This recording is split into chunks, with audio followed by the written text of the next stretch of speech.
Welcome to the David Bradley Show with your host, David Bradley. Howdy, everybody. All right, so you're seeing some stuff behind me, and this is part of what we're going to do for October. And I'm basically doing horror-related shows for the whole month of October, and I think y'all are going to like it. It's going to be cool. I've actually got some really good guests.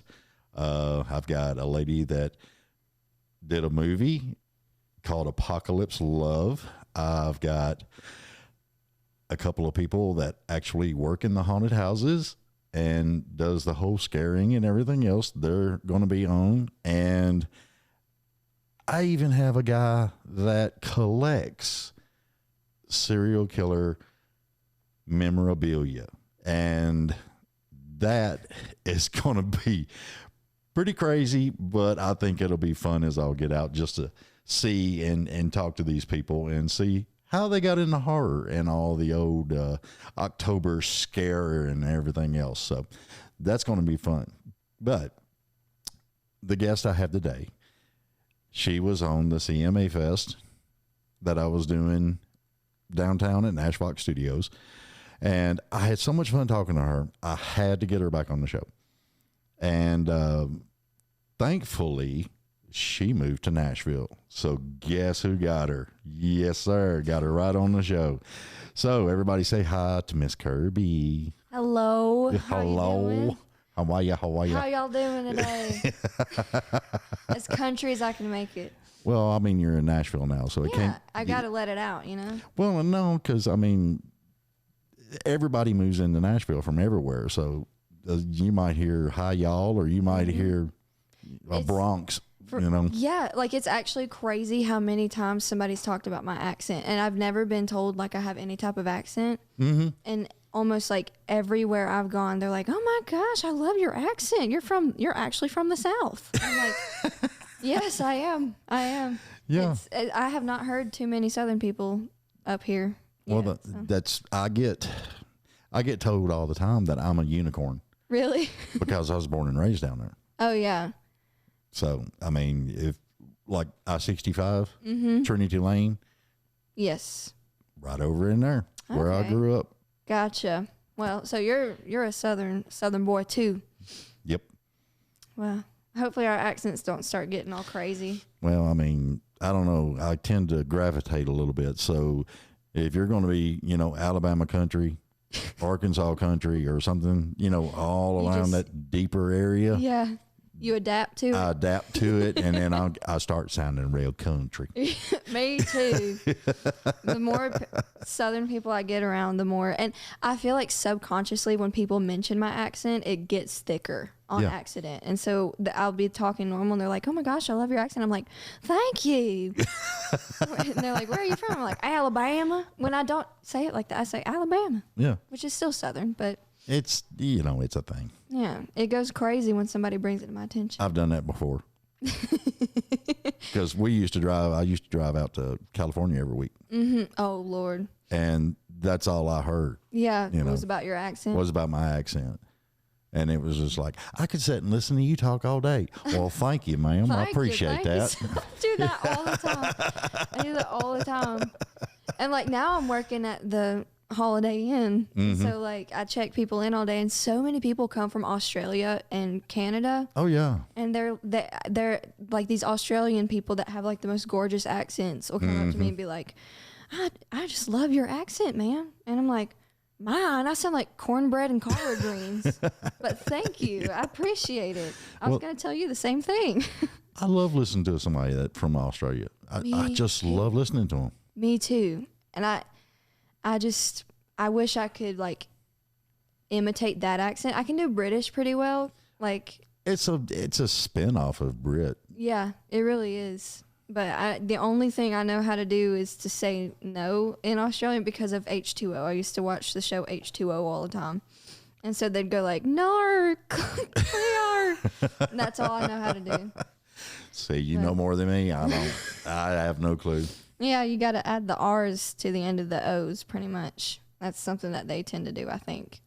But British comes out easy for me, and I need to like chill with that because I have more than once been checking in a British guest and started talking to myself in a British accent because I do that just throughout the day. Yeah. So like I think the computer was giving me a hard time, and I was like, why won't it work? Like I was talking to myself like that, and had a British guest 2 feet in front of me, and I felt so bad. I just pretended like it didn't happen, and he laughed, so hopefully he didn't think I was offensive. Well, see, that's what's weird though, because over in England, I watched Graham Norton. Have you ever watched Graham Norton? Graham Norton. I don't know if I ever have. He's got a TV show. Okay. And he sits and interviews these, big name stars and stuff.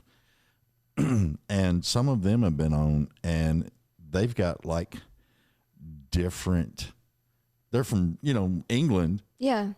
But depending on what area in England, I think there was a guy on there was from Cockney or whatever. Yeah. And he had a weird freaking accent. Yeah, like an Adele. Adele has that accent. Yeah. She says it's Cockney or whatever. It's Cockney. Cockney. Yeah. And it's thick. It's all, to me, that's almost Australian, like how thick that accent is. Mm-hmm. And then you have the English people that speak like just like proper, you know what I mean? Like they sound really good. The Queen's English. Yeah, they sound like Siri, you know what I mean? Like Siri on your phone. Mm-hmm. That's what they sound like. Yeah, she's turned off. I don't listen to her. I listen to I listen to the Australian man. The Australian man gives me directions instead of female Siri, because she's got an attitude sometimes. And she'll tell you which way to go real quick. Yes. Oh, God. Bless you, Fran. I know, I'm getting old. I feel the same way, and I'm 22. I know, right? My whole body is just falling apart. Even my eyeballs. I don't know what's going on. I know you popped your neck a while ago, and I was like, good God. Yes, I'm like what do they call glow sticks? Mm-hmm. I used to get called glow stick all the time. Like whenever I used to, my old job back in Alabama, my coworkers, I would stand up and just like move slightly, and my whole body would just crack, and they'd be like, man. "What is wrong with you?" And I'm like, "You tell me, Fran. I don't know. I'm just making it, pretty much. I'm broken. I'm just broken." Okay, so Kirby needs a chiropractor sponsorship, please. Anybody? I will advertise the heck out of you if you just want to pop my back. Please. I need it so bad. I'm right there with you. Ooh, and then we can go get a mani and a pedi. Yes, we got to go to you know what? We should do something like that. I should do like a vlog, and me and you go get like pedicures together just for we can do it. I'm so down. Like, I'm actually serious. I'm going to text you and let you know whenever I decide to do Let that. me know. We'll go. We'll Facebook Live. I don't care. Heck yes. We should do like a prank and figure out like how embarrassing we can get without cringing ourselves out at the nail salon. Well, yeah. I feel like that would be I would probably win that one because really hard for you to embarrass yourself. Yeah. But it's hard for me to embarrass myself too. So see, it's if you dare me to do something, I'll do it. we grew up Southern. Yes, exactly. So we're just embarrassing in the first place. You know what I mean? I mean, 8 years old, it was like, dare you to eat this worm. Exactly. The things I got involved in as a kid. It's a little chewy. Yeah. Somebody asked me, how do you know what grass tastes like? And I'm like, I don't know. I don't know what you're talking about. Yeah. I don't know. I just, the way it smells or something. You know what I mean? Like you're like, oh, this tastes like grass. And they're like, how do you know? And I'm like, oh, because grass smells like this. Everything tastes like chicken, so. Yeah. But genuinely, you ate grass as a kid or something like that. Yeah, mud. Me and my sister used to make we had a pond next to our house, my childhood house that I used to live in. And we would make pond soup. So we'd put like algae in it, and we'd collect like grass, and you know those little like corn dog looking things. We called them like pond sticks or something. Well, they're actually called pussy willows. Oh, that's the technical name for them. I know. I don't like that, so I'm gonna keep calling them pond sticks. And so we used to take the pond sticks and like sprinkle it in there and like stir it with a stick, and I don't think we ever actually tried it. We just used to make soup and thought that was the most fun activity ever. You could have got a reed and made a straw. We could have, and then just and had a cup of pond. Yeah. I'm seeing spin-off things that you could do. We could seriously. I want to go back to my childhood home and try the pond soup for sure. There you go. I'm sure it'd taste amazing. With catfish eyes. Oh, yes. They're not crunchy at all. Really? They go right down.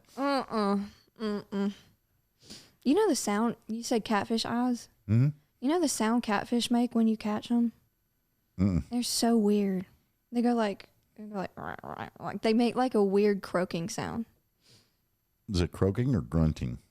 In the middle. Like it's almost a grunt. If fish could grunt, that's what it would sound like. Okay. Yeah. I remember me and my sister, I don't know why I'm remembering this randomly, but we used to go fishing in that same pond and we'd get catfish out of there and they'd make that noise. Yeah. And me and my sister, I remember sometimes like we'd have little sleepovers in each other's room at night and we'd lay in bed just making the catfish noise and just laugh for like 3 hours straight. We thought it was so, we'd go like, rah, rah, and then we just die laughing for hours. We would get in trouble for being too loud. So that would be a challenge for like when you get a boyfriend or something. If he can recognize that noise, he's a keeper. He's a keeper. All right. First date, just, you know what this sound is? And there you go. They wouldn't think I'm weird at all. No. They'd just. Well, they possibly might. But then if they think you're weird, then you know they're not a keeper. That's right. Move on. Next. It's like the redneck Cinderella story. You're looking for whoever can recognize that sound. If he can catch catfish, skin it, batter it, and cook it, he's a keeper. He's a keeper. Yep. What's it called? Like noodling or something where they like. Yeah, it's noodling where they go out in the water. Huge ones. I could never do that. I'm too scared of like things that you can't see in the water. My thing would be you can noodle, but when you stick your arm up in there and you're hoping it's the catfish. Yeah, what if it's not the catfish? Because snakes get up underneath there too. Yes. And I mean, have you ever watched River Monsters? Mm-hmm. That show terrified me to death. There's some bad fish out there. Big old stuff in the water. Like, oh my word. Actual monsters. Yeah, we used to go fishing. And actually, me and my cousin Raymond went fishing. And as I cast it out and I started reeling back in. Mm-hmm. And then I was like, something's hitting my lure. And I couldn't see what it was. And it kept reeling real slow, bringing him in closer to the boat. Yeah. And it was one of them long nosed gars with the alligator gars? Yeah. I have a story about an alligator gar, actually.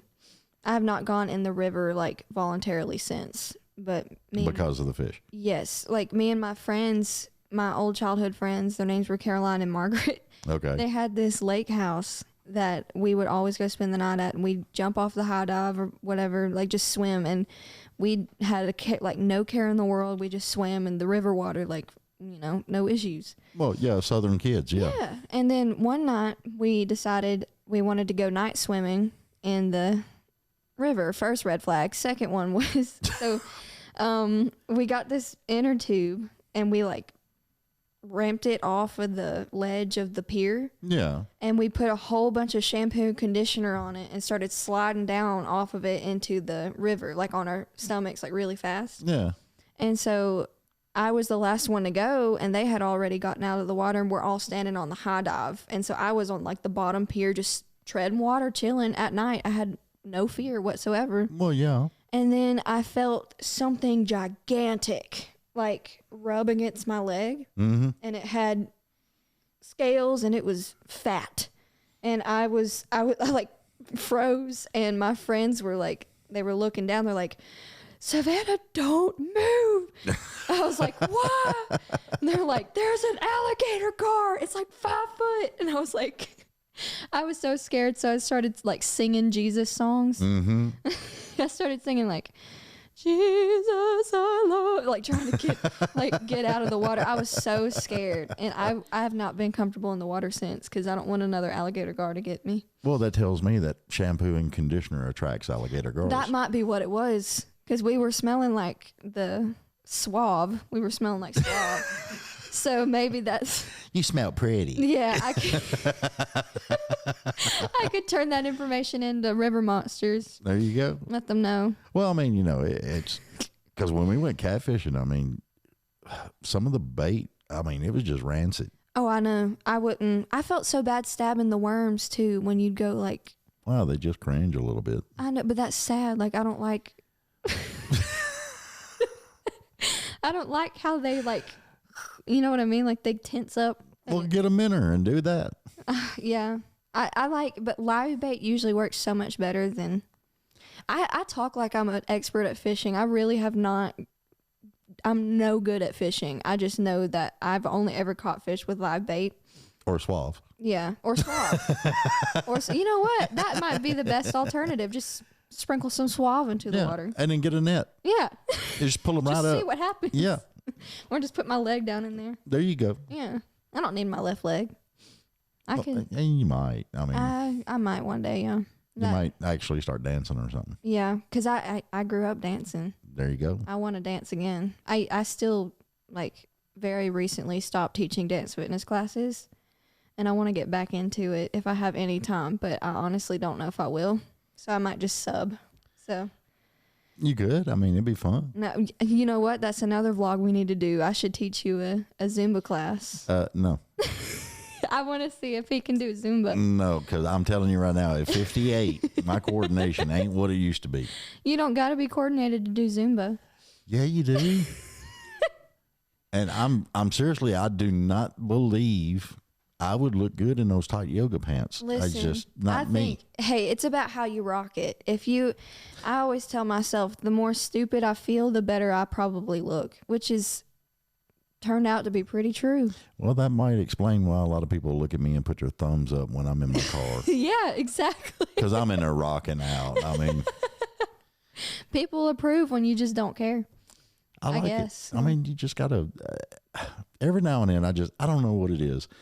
But I grew up metal, you know, and I love heavy metal and I love country. And there's just times, you know, I'm just like, dude, I just got to put on something, you know, Yeah, and just something new. just blast it. I could see you like headbanging to like Ariana Grande or something. No. Not Ariana? No. Which pop star do you usually listen to? A pop star? What pop? Like what's your... Oh, God. I feel like you're a Dua Lipa guy. No. I'll be honest with you. Pop, I like Pink. I like Pink too. Pink is good. She's... And as a human being, she is just freaking awesome. Love her to death. And her voice is amazing. Uh-huh. She's so unique. But she's got that soul in that voice too, you know? Mm-hmm. And let's see. I love Adele. Oh, yes, me too. I mean, just the way the only thing I really wished Adele would do, because I noticed watching some of her concert footage, she's always dressed to the 10. Mm-hmm. Just once I'd like to see her out there in blue jeans and a shirt, you know? Yeah, I feel like she'd rock that. Exactly. Like one of those like sweatpants sets. Yeah, you know something. I mean? You know, pajamas, I don't care. Yeah. But she always looks amazing. I remember she's actually the first concert I ever went to. I haven't been to a concert. Oh my gosh, it's unreal. It's unreal. I remember I went to her Hello tour, I think, and she had this big screen with both of her eyes closed on it. Yeah. And when the concert, and we were in the nosebleeds, and the tickets were still so expensive. Our parents, me and my little friend group in high school, our parents bought us the tickets as like a Christmas gift, and they sold out so quick. Yeah. And they got us nosebleeds. And I remember whenever the concert started, it was like really like had so much reverb and like bass in it, and her eyes opened and she went like, hello. And like everyone just cried. It was crazy. Yeah. That concert was amazing. Well, I mean, the way she carries herself and the way she just, I'll give you a good example. Remember, oh God, what is his name? British dude. He does the drive around karaoke. Oh, Gordon. I almost said Gordon Ramsay. That's No, it not wasn't who Gordon it is. Ramsay. I don't think know he exactly would do who that. You're talking about. He does the late show or something. Yeah, I can't remember his name. I'm bad with names. I can't. Something. Cordon. It's Cordon. I don't know. Julie's looking it up. You found it yet? James Corden? James Corden. Yes. Yes. Huh? Okay. Yeah. James Corden. She's over on Facebook. But that one show he did, and it was, carpool karaoke. Mm-hmm. And he was over in England, and he picked her up. Oh, my goodness. And it was cool as all get out because you got a little bit of a better insight to who she was as a person. Yes. And in that car riding around, she's just like us. Yeah, just chilling. I mean, she even downed the whole cup of coffee because she spilt it, Yeah. And I was just like, dude, and then she's singing and all that stuff. And I was just like, man, I loved it. Yeah. I think Adele is so unintentionally funny. Mm-hmm. I feel like if I ever got to meet her in real life, we'd be BFFs. Yeah. If I was to meet her in life, I'd probably propose and I'd probably do something really embarrassing and then become good friends with her. There you go. Yeah. Spill your coffee. Yeah. Spill my coffee or something else. Who knows? And I mean, it was cool. She was rapping. I think, didn't she do, oh crap. The girl group that used to be over there. The girl group. Mm-hmm. That used to be over there. Yeah, it was Posh and Sporty and Spice Girls. Spice Girls, yeah. Spice Girls. Yeah, and she was telling how she was a big Spice Girl fan and stuff. Oh, yeah. It was cool. That is cool. Did you like Spice Girls? I've never actually really listened to Spice Girls. Are they the one? Are Spice Girls the ones that sing? I tell you what. Tell you what I want. Yeah. That's the only song I know from them. I've actually listened to several of them, and when my daughter was younger, I watched Spice Girls movie. Oh, really? Which I thought was funny. I mean, it was goofy, corny, funny. Mm-hmm. But it was something. Oh, nice. Yeah, I've never been a crazy, I've never really listened to Spice Girls except for Wannabe. And that song has been played so much throughout my entire life. Mm-hmm. I don't think I can recognize it within the first 0.02 seconds and I switch it immediately because I just need some recovery time before I jam out to it again. Everybody talks about the era that I grew up. Mm-hmm. All these awesome bands and the people that were the front runners of the rock and the metal and all this stuff and how much everybody loves them and all this stuff. And I'm like, dude, I'm burnt out on this song, man. Yeah.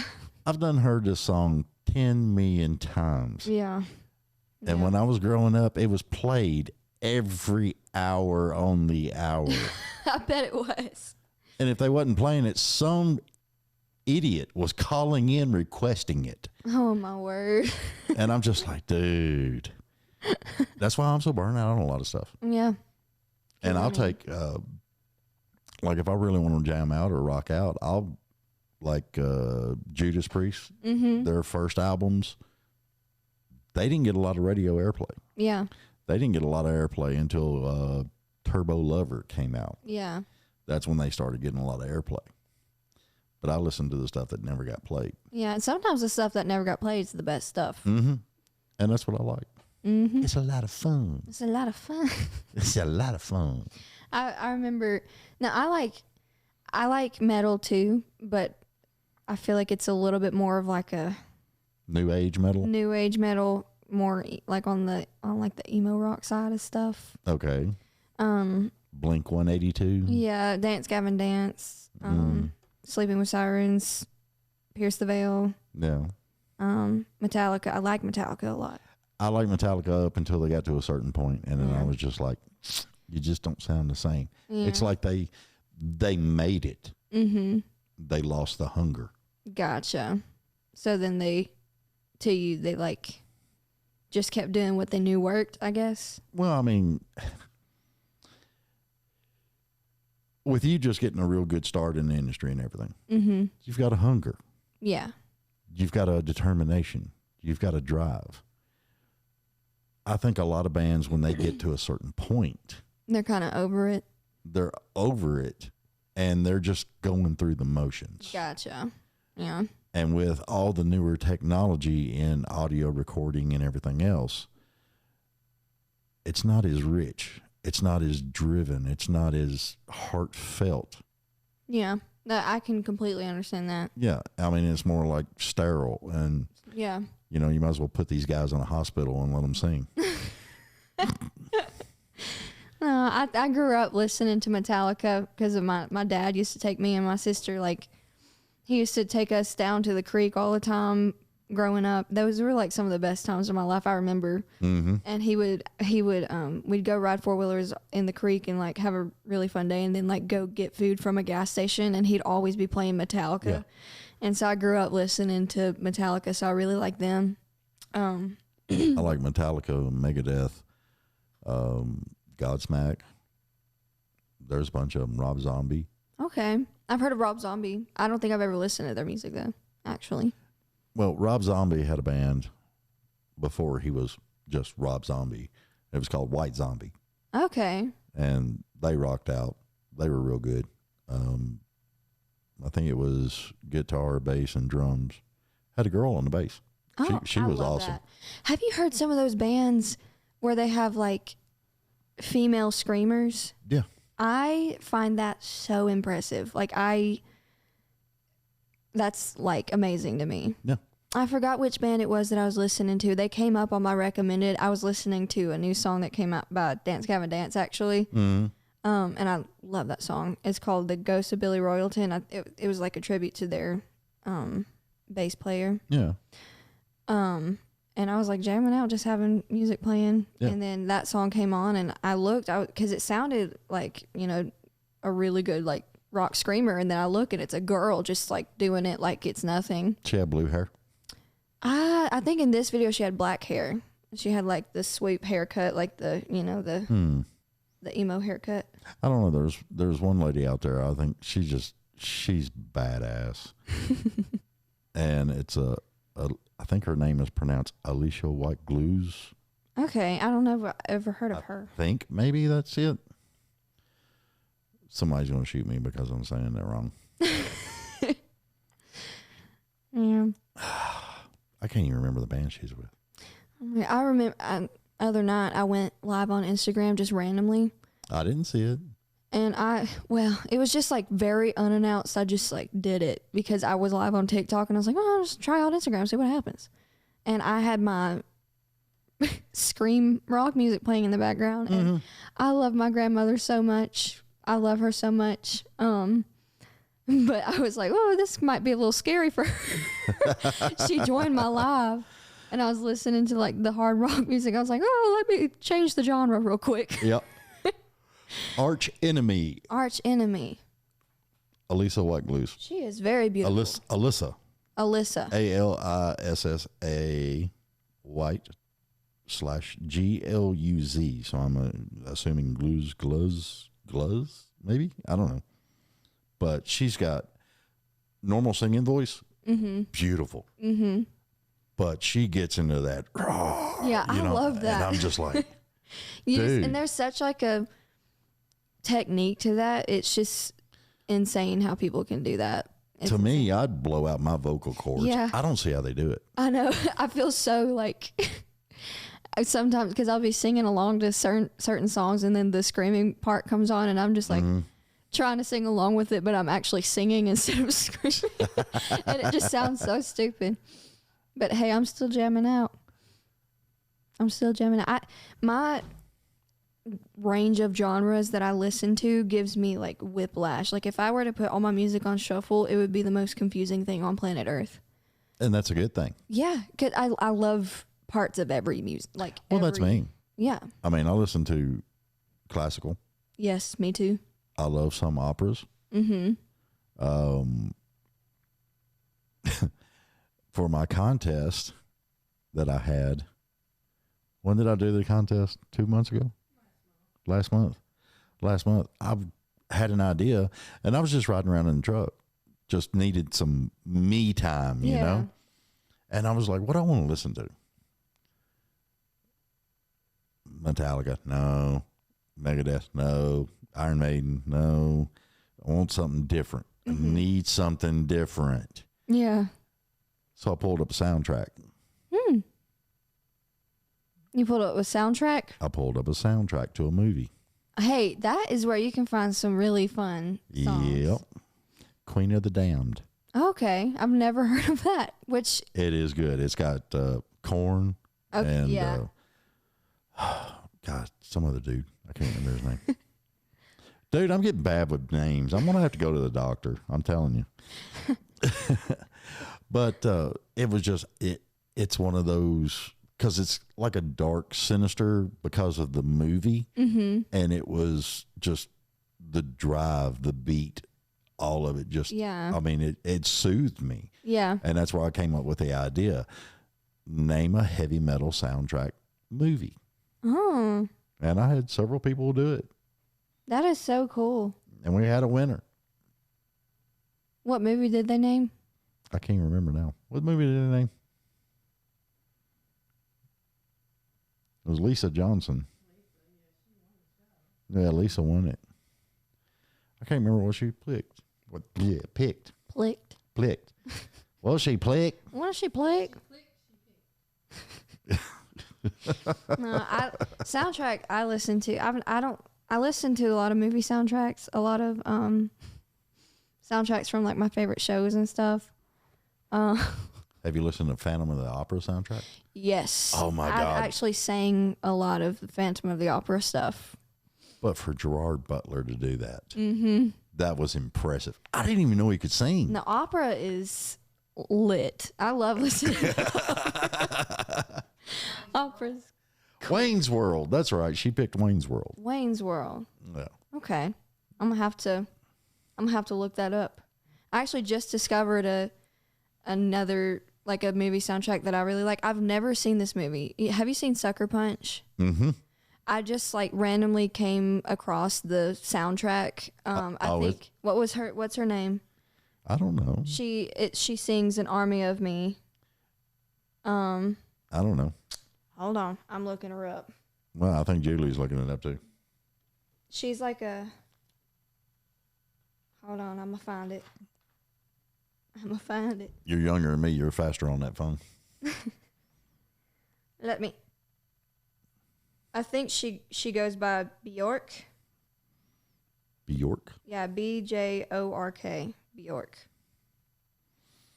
She's really cool, and I found one of her songs on that soundtrack, Army of Me. I've been jamming out to it on the way to work. I'll have to look it up. And then I've got a lot of like Burna Boy and Tyla and Afrobeat stuff, because I love that stuff too, like the dancing and the like the I don't know, it's all weird. Just weird? Yeah, it's all weird. I also have like, have you heard? I think I talked to you about this last time I was on the show, but it's like a genre that came off of TikTok called funk, PHONK. I think we did talk about that. Yeah, I don't know why I love that genre so much, but I listen to it constantly. I never looked it up. I'm gonna have to. I remember because I told you I was going to look it up, and then I never looked it up. I'm gonna have to make you listen to it later on. All right. We can play funk songs on the way to the nail salon to get prepared. You're driving. I mean, you listen to what you want. You're probably gonna be scared of me once you. What, ride with you? Yes, because it's bad. I'm so blind. It's insane. Get glasses. Well, here's the thing. I have to explain this to everybody, especially at work, because I like stare at the computer screen. Like, this is the screen. I stare at it like this. Mm-hmm. Because I have like an autoimmune condition. I don't know what all is going on with it, but I have like, so since I was 3, I've had like autoimmune eye flare-ups where my eyeballs like try to eat themselves basically, or my immune system tries to eat my eyes. And when I turned 16, they started like ulcerating. Yeah. So I started getting corneal ulcers as like autoimmune flare-ups. Yeah. I just burped. Hold on. You're fine. Anyways. Just don't fart. I won't. I won't fart, but I did burp. My mom's going to watch this. I'm sorry, Mom. I couldn't help that when it just came out. It's okay. I burped twice already. I mean, I'm good. I tried to get away from the mic before it happened. And then I freaked out because I know y'all heard it. It's fine. Anyways. Sorry, Mom. Sorry, Mom. I love my mom so much. She's always like, she just wants me to be the best version of myself. And so she'll watch my podcasts and my interviews and stuff. And she's very supportive and, you know, but That's good. Yeah, that wasn't a very ladylike thing of me to do. So I'm sorry. I'm sorry. It's okay. Anyways, what was I talking about? Yes, my eyeballs. Your eyeballs eating themselves. Yes. And so I get flare-ups. I haven't had a flare-up in a long time, but about a week and a half ago, I had one in my right eye again. And so basically I've had so many flare-ups now that my vision is just completely jacked up. Like if I didn't have such like damage on my corneas, I would have 20/20 vision. But my stigmatism is so bad in my eyes that like I couldn't make out your facial expressions until I'm sitting like this close to you and you're still doubled. Like your eyeballs are still kind of doubled. So basically when I drive, I like squint and pray. That's kind of spooky. Yeah, it is spooky. Have you tried sunglasses? Yeah, it's sunglasses. But the thing is, it's warped. Like the lens that I look through is warped. So it's always going to be warped. But so we tried hard contacts for a while to give me like a prosthetic cornea to look through. Yeah. Which they worked when it came to like vision and stuff. But then they started giving me eye flare-ups because I had something in my eye. And so my eyes were like, get it out. And they, you know, attack themselves again. And so I got glasses, which they don't work at night because they only really work in like, they don't work in low light. So it has to be daylight and I have to be looking at a screen to be able to read words. And it's still, everything's like still kind of doubled, but I can read at least. But at night, no. See, now I'm worried about you driving out of here tonight. Hey, I've been doing this since I was 16. I was about to say 3 and I've not been driving since I was 3. I've been doing this since I was 16. So I squint and pray and I make it. Okay. I make it, but I just got over flare up in this eye, so now I've got one in this eye. Is it stress triggered? I don't know what triggered it. Because I don't feel very stressed out, but I think I might just be getting sick or something. Yeah, because I mean, you know, you've known me for a while. You stress me out. I'm kidding. No. I stress a lot of people out. Trust me. You do not stress me out at all. I stress everybody out. It could be like, I think a lot of my immune system's probably just like on go mode because I'm in a new place and I'm exposed to different diseases. Who knows? Well, you are in Nashville. I am in that's exactly what I'm saying. I'm in Nashville and Nashville's crazy. Yeah, it is. Have you seen the Instagram account Broadway Uncensored 2? No. It is so funny. It's bad. It's funny though. Is it kind of like Walmart on steroids? Yes. Okay. It's Walmart plus Alabama times 10.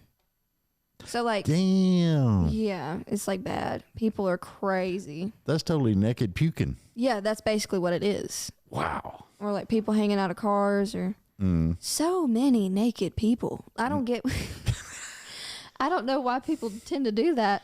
I mean, it gets hot when you're dancing and stuff, but. Well, yeah, but you know, you get the alcohol fuel too, you know. Alcohol just. I get hot when I get to drinking. I don't really.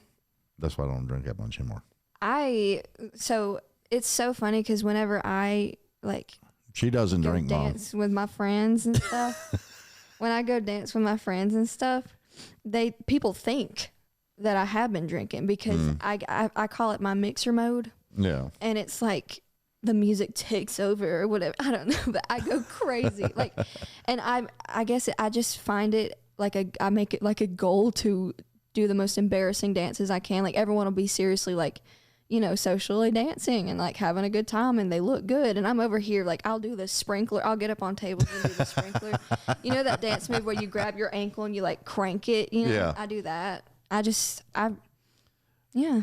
And it keeps people from approaching you. You know what I mean? Well, yeah, because they think you're crazy. Yeah.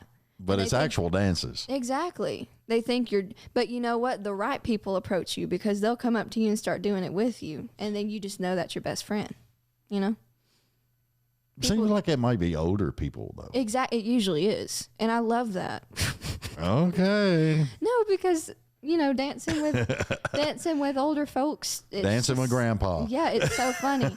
I remember one time I was, I just love to dance. And I don't even think I dance that good. I just love to dance. I've always loved to. I used to dance good, but, it's been a while since I've, like, done, like, that type of dancing. Yeah. I just like to break it down now. Do the twist. Yeah, just do whatever. Yeah. Whatever my body does. I always tell people I don't throw it back, but I throw something. You never know. You never know. My dad, he worked at Nissan. And just to put this in perspective, my dad at the time was probably in his 50s, maybe. Mm-hmm. And he worked at Nissan. Mm-hmm. Well, Nissan had a class teaching people country line dancing. Oh, Lord. Well, he went a step further. He learned the line dancing. Uh-huh. And he learned all, Sweetheart Shot Us, Cowboy Cha-Cha. Yeah. He learned all that stuff. And it was amazing because he invited me out there. I'd never seen a man dance before. Really? Never. And he invited me out there after was either the first divorce or second divorce. Can't remember. Second divorce. I know. I wasn't going to ask, but I just... Yeah, it's one of those things. So he invites me out there, and I said, Dad, I ain't got a whole lot of money. I just got divorced, all this. He's like, I got you. Come on. I'm like, are you sure? He was like, yeah, come on. Because back then, that's when I was a little bit of a drinker. Yeah. And I go out there, and we sat at the table and order a drink. We're sitting there talking, and this lady comes up. Mm-hmm. And doesn't lean to my dad, leans to Mom and says something to Mom. And Mom says, sure, go ahead. Let me tell you something. This man married to my mother forever up until he passed away. Out there at Denim and Diamonds, Mm-hmm. you would have thought he was the biggest slut puppy out there.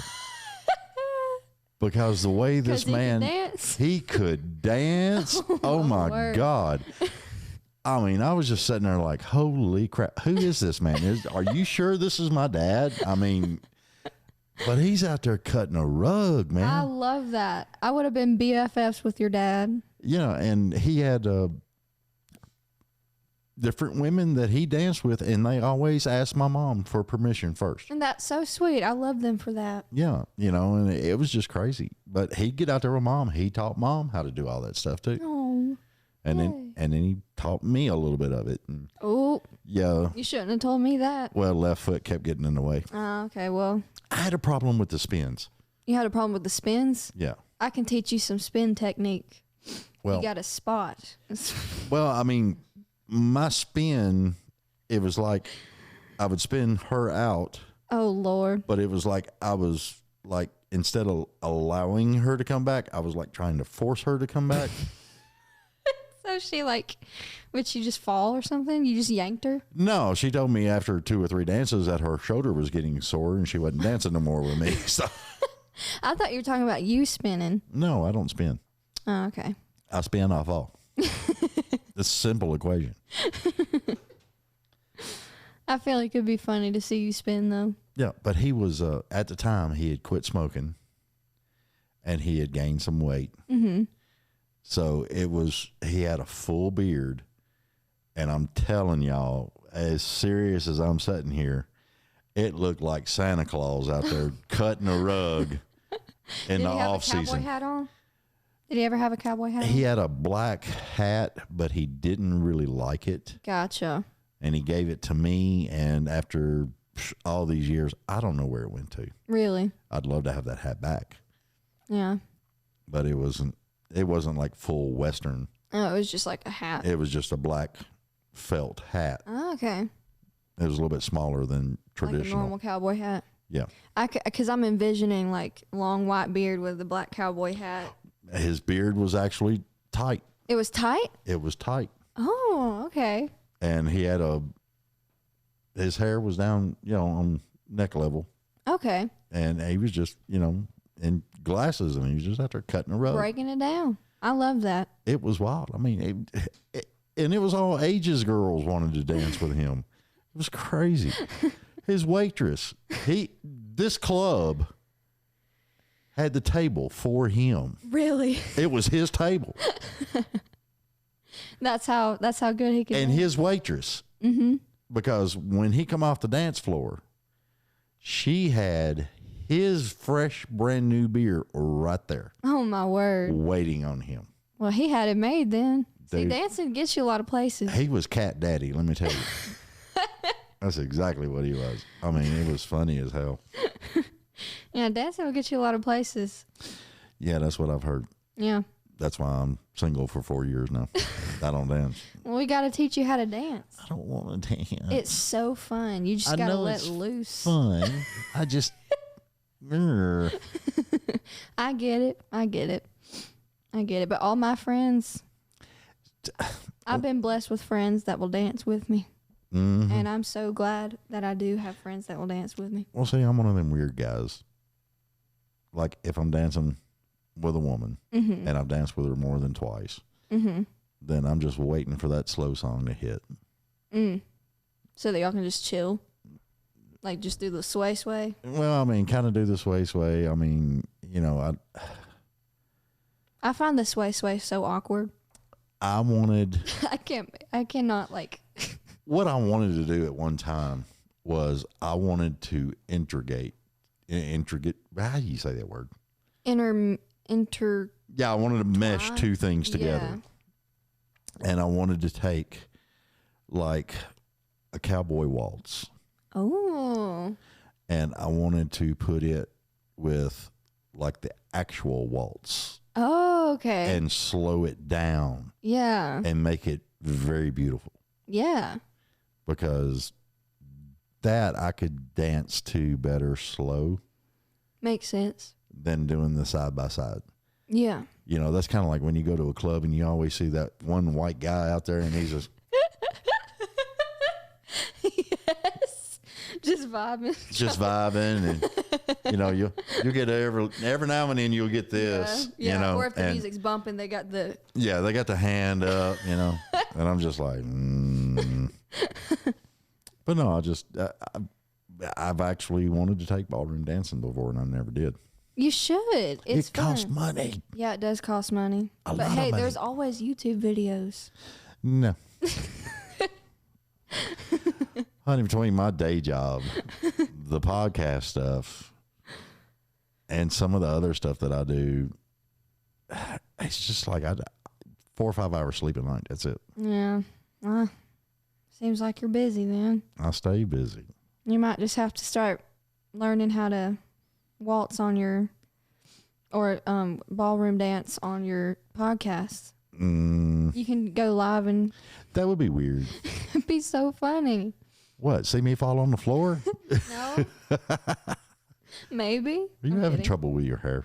Yeah, my hair is like in my face and I don't like when it feels like that.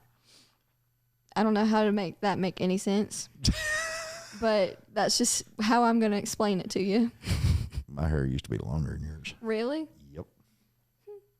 My hair was long. I just recently got it cut.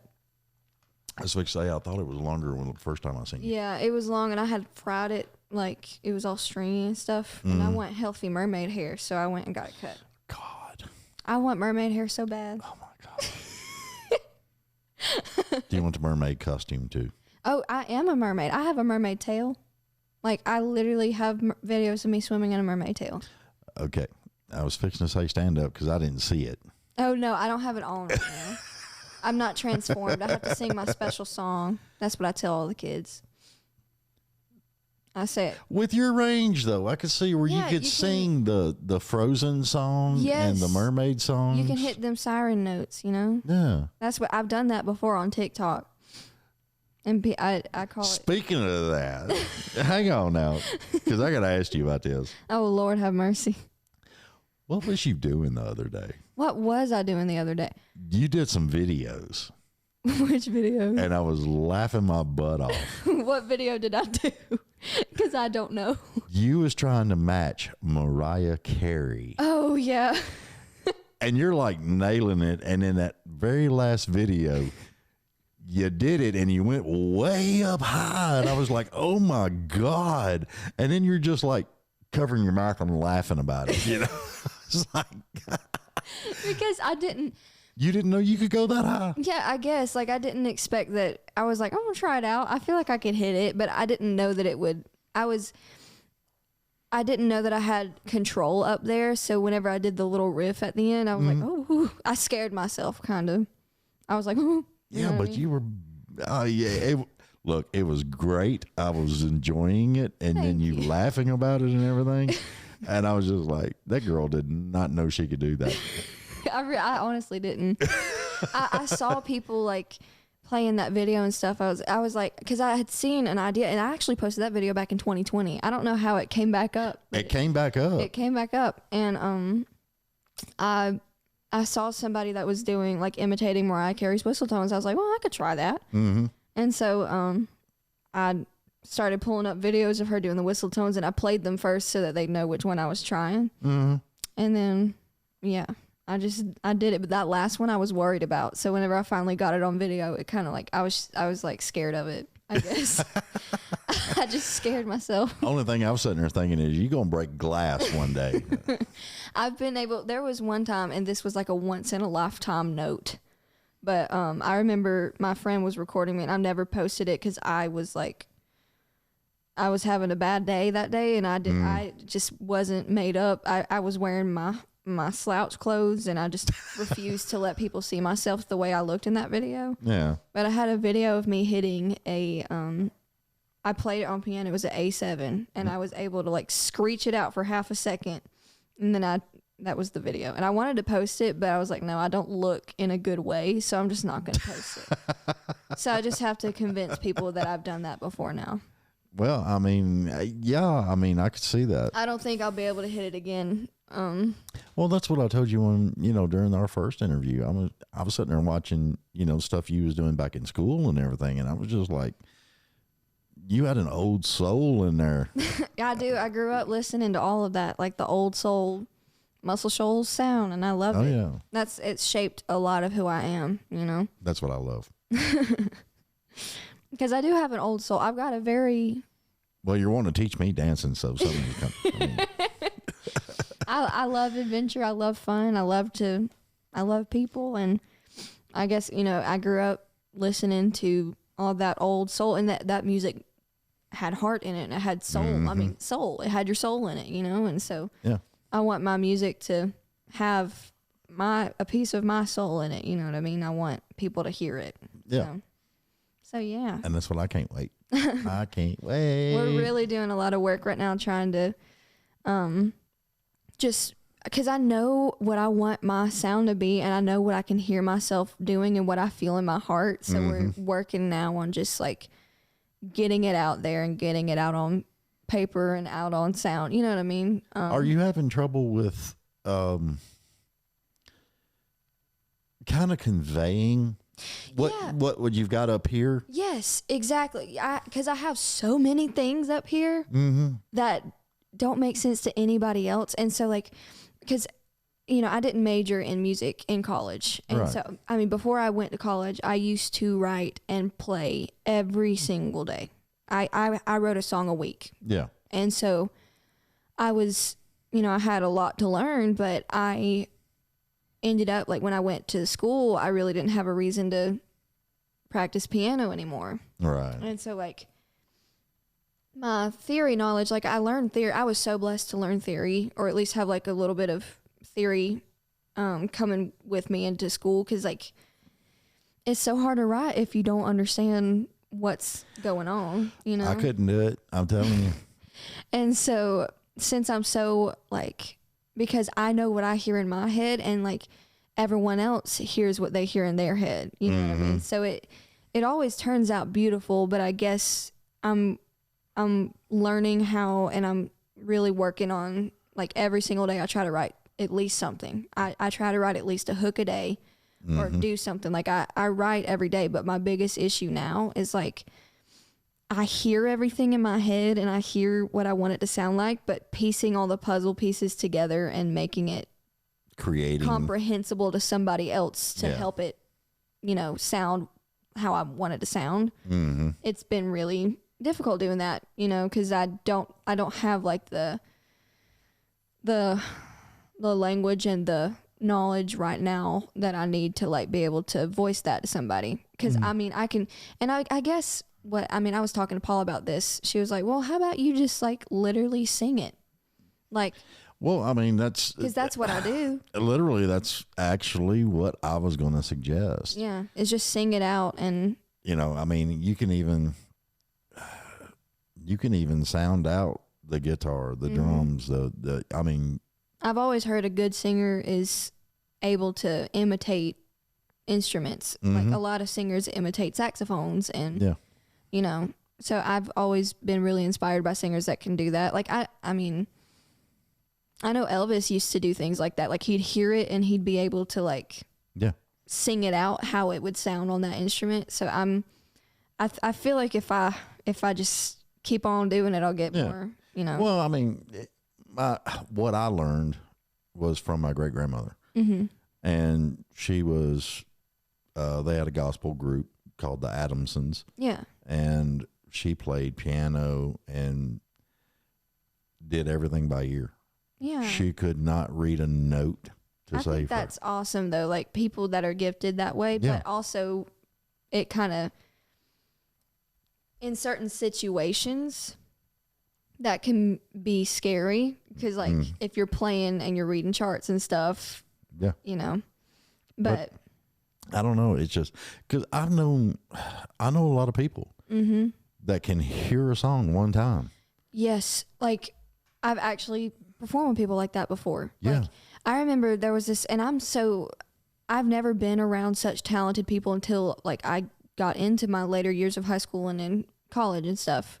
But I remember when I was in college, I had this show that I was asked to sing for, and they had some gospel players coming in. I admire gospel players and like people that play in like churches so much because they're talented. They are so talented. I told them the song I wanted to sing and what key I wanted to sing it in, and we did not do a single rehearsal. I went on stage and they just right there played it out perfect because they just hear it and they follow and they're just talented, like they're gifted. And like I've always felt like, especially people that play in the church, I feel like a lot of that just genuinely comes from, it's just like an anointing, like it's like a gift. You know what I mean? Well, I mean, what if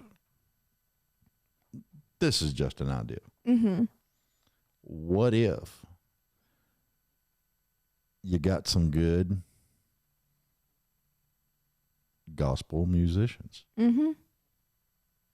and then added your flair and you might, I mean, everybody's got to find their sound, and everybody's got to get on board with it, right?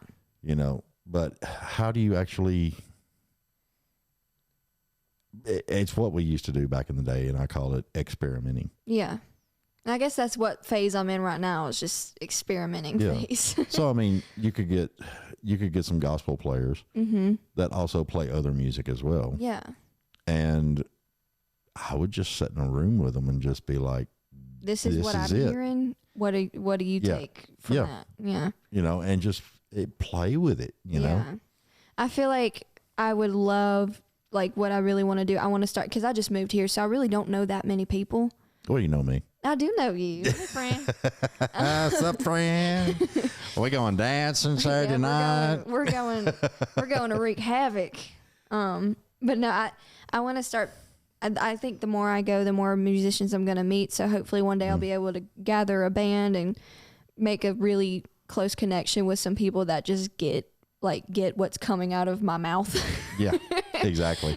And, you know, that's every singer's dream right there. Yes. Cause I mean, I can understand from a musician standpoint, especially if like someone who's not a vocalist, like me, I feel like I really want to get to that level where I can literally just like, yeah, I'm hearing like, and like just let them know what I'm hearing on their instrument. But I feel like that's going to take me doing it a lot, first of all. And secondly, like I feel like I need to start like being able to feel confident enough to like produce my own, like what I'm hearing. You're right. Instead of like, I feel like recently, and I was talking to Paula about this, like I've got to like take the reins and I've got to. You definitely do. Get on board and, you know, I don't need to, there's nothing that should be wasting my time when it comes to writing. So I'm about to just start sending out demos of me singing the melody and be like, here's what I hear. Here's what I want you to do. I just actually downloaded an app on my phone where I can like stack vocals. So I can put like the musician, like the. Interesting. Yeah. Like the whatever guitar sounds or like solo sounds I'm hearing over whatever I've already sang. So hopefully that works out. We'll see how it goes. I'll keep you updated. Oh no. Give me a 7-second snippet of something that's on a song level in your head. On a song level in my head? Mm-hmm. Okay. Vocally. Vocally, okay. So this one is going to be kind of like it's a pop song with a happy message, but it's going to be like a sad chord progression. Tearjerker sad, or like you lost your best friend? No, it's gonna be about how this is like a super spoiler. I don't know how I'm going with this song, but there's one I'm working on right now that it means a lot to me.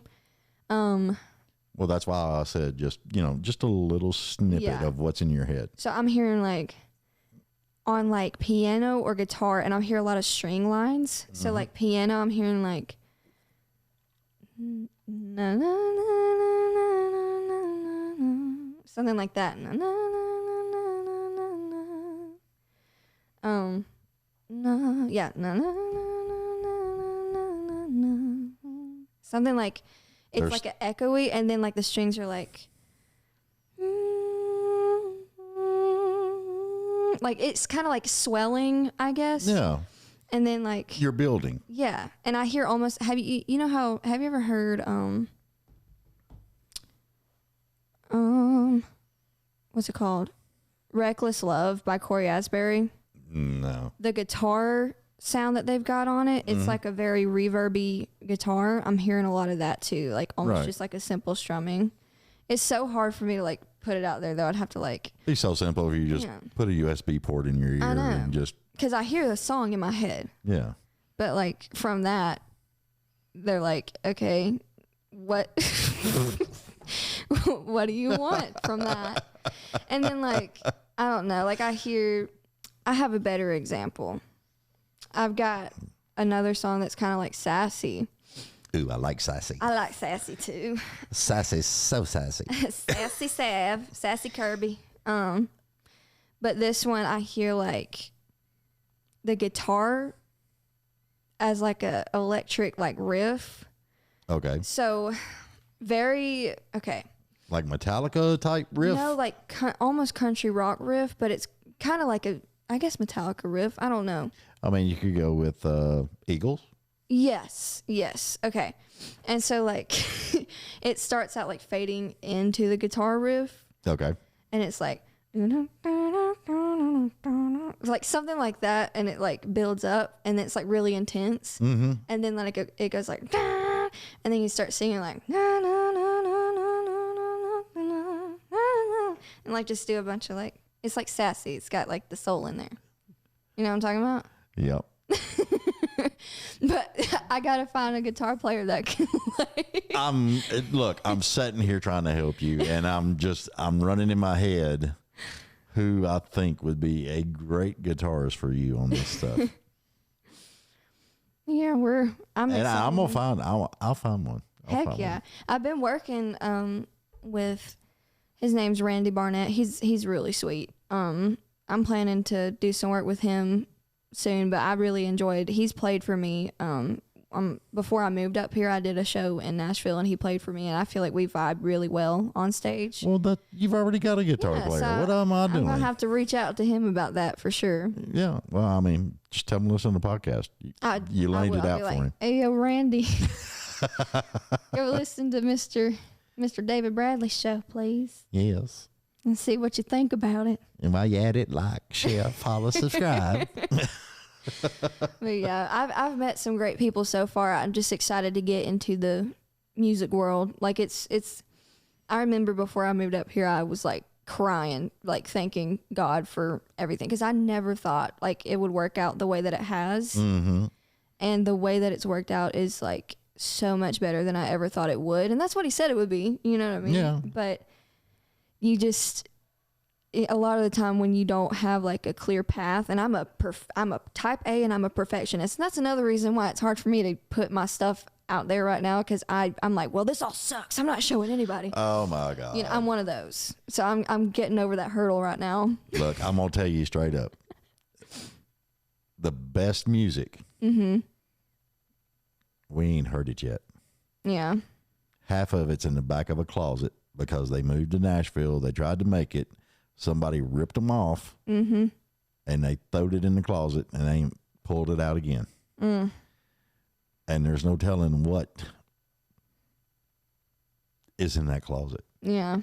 So when you start getting to that area where you're beating yourself up and you're overthinking everything, just remember, some of the best songs in the world were wrote on the back of a napkin. Right. That's so true. I was listening the other day to like the stuff out there that like amazing songs, you know, especially like songs of like, I guess like older songs like 80s and stuff like that. Yeah. And like I started realizing like, oh my gosh, like less is more. Even songs that are hits right now. Yep. Like it doesn't have to be the most amazing genius thing that's ever come out of your mouth or mind. It literally can be as simple as like a 3-sentence song, and if it's got that hook behind it and people like it, then it's amazing. Yeah.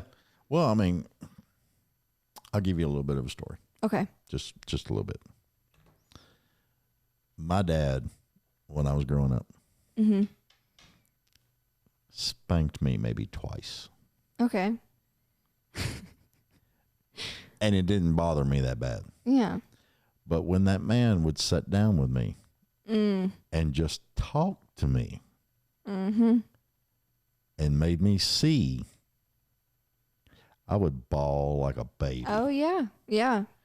So you don't need all the flash. You don't need all the leather belts across your butt and all that other crap. Take everything out of the equation. Yeah. Just be you. That is so, like, I need to hear that. I've been really trying to, like, get back to that, because I guess, like, being exposed to so many amazing, talented people, I mean, I'd say anybody would second guess themselves at certain times, you know what I mean? Especially when I'm writing, because I'm like, I know what level I could be at right now. Yeah. And so, and I mean, I'm working, and I had to tell myself the other night, and I was writing with a friend, and he was like, you have been doing so good with keeping your mind out of everybody else's, you know, how they're doing. Like you have said yourself, this is your journey, and you know what I mean? Like what anybody else says about you should not ever, you should never start acting like how somebody says they think you are. Exactly. And that's what I tend to do. Like when I've noticed, like when something, I mean, that's just how I've always, and I think everybody has an issue with this, is like growing up, or just in life in general. If somebody says something about you, when you're like a people pleaser and you're a perfectionist and you realize you can't please everybody, it hurts. And you're like, oh my gosh, because you take to heart what every single person says. Yeah. Even if they don't know you. until you get to the third divorce and you throw a finger up And you're like, you know what? I'm me. I'm just doing me, boo-boo. And I had to tell myself the other night, like, I am myself. I know exactly what I'm here for, and I know that I'm supposed to be here. Yeah. And the level that I'm on does not, all I got to do is just work. I just got to. And the funny part about it is, and I wholeheartedly believe this, when you do get on that stage, they're going to envy you. Well, that means a lot. I'm telling you, because vocally, you can just, nobody can catch you. Oh, I appreciate that. I really do. Well, I mean, I've talked to Paula about it. I've told Paula. I mean,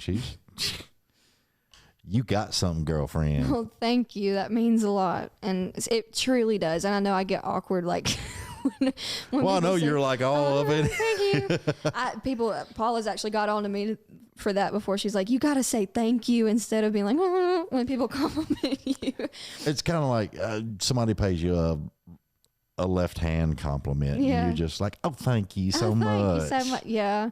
I really appreciate that. But that truly does, like, mean You a do. lot. And I've heard stuff that other people hadn't heard. So, I mean, I know. I know what I hear. Yeah, and I guess that's what's so hard to, like, keep in mind for myself is I know what I can do. I just gotta, I'm here now. I'm in Nashville. I'm doing it, and I'm going to, I don't know how long it's going to be, but I have people with me that believe in me and that are not going to give up on me, and I'm not going to give up on myself. I'm just going to keep on being me, and I'm going to stay in my own lane and just work to be better than I was yesterday. Yep. And anytime you need anything or you just want to talk or advice, give me a call. Absolutely, I will. Because we could talk for hours. And we can go dancing too. Yeah, I go dance. I'll call you. I'll call you next time somebody makes me mad on the road. Let me tell you what this redneck just did. I'm kidding. I'm kidding. I'm not going to say his name, but I got a buddy of mine. And me and my other buddy, we laugh all the time about him. But he'll drive. Bless you. Bless you. We have a sneezer in the audience. Burping and sneezing all over the But he'll be driving and somebody will cut him off. And it's profanity, profanity, profanity, profanity. A couple of other words, profanity, profanity, He just lets the gates open. The funny part about it is he will be talking to us, having a conversation. Out of the blue, it's like Tourette syndrome to the extreme, And we get to laughing about it so bad. Oh, word. No, it's so. He knows who he is. I ain't going to say his name. No, but listen. People in Nashville, I thought people in Alabama couldn't drive. People in Nashville can't drive. And it's because people are here from everywhere. So we're all. Exactly. And so. Back in the day, I had a 67 Mustang Fastback GT. It would snow. I could drive that car all over Nashville. Oh, my God. Must be nice. A lot of people in Nashville, when it snowed, we were out doing stuff. We didn't care.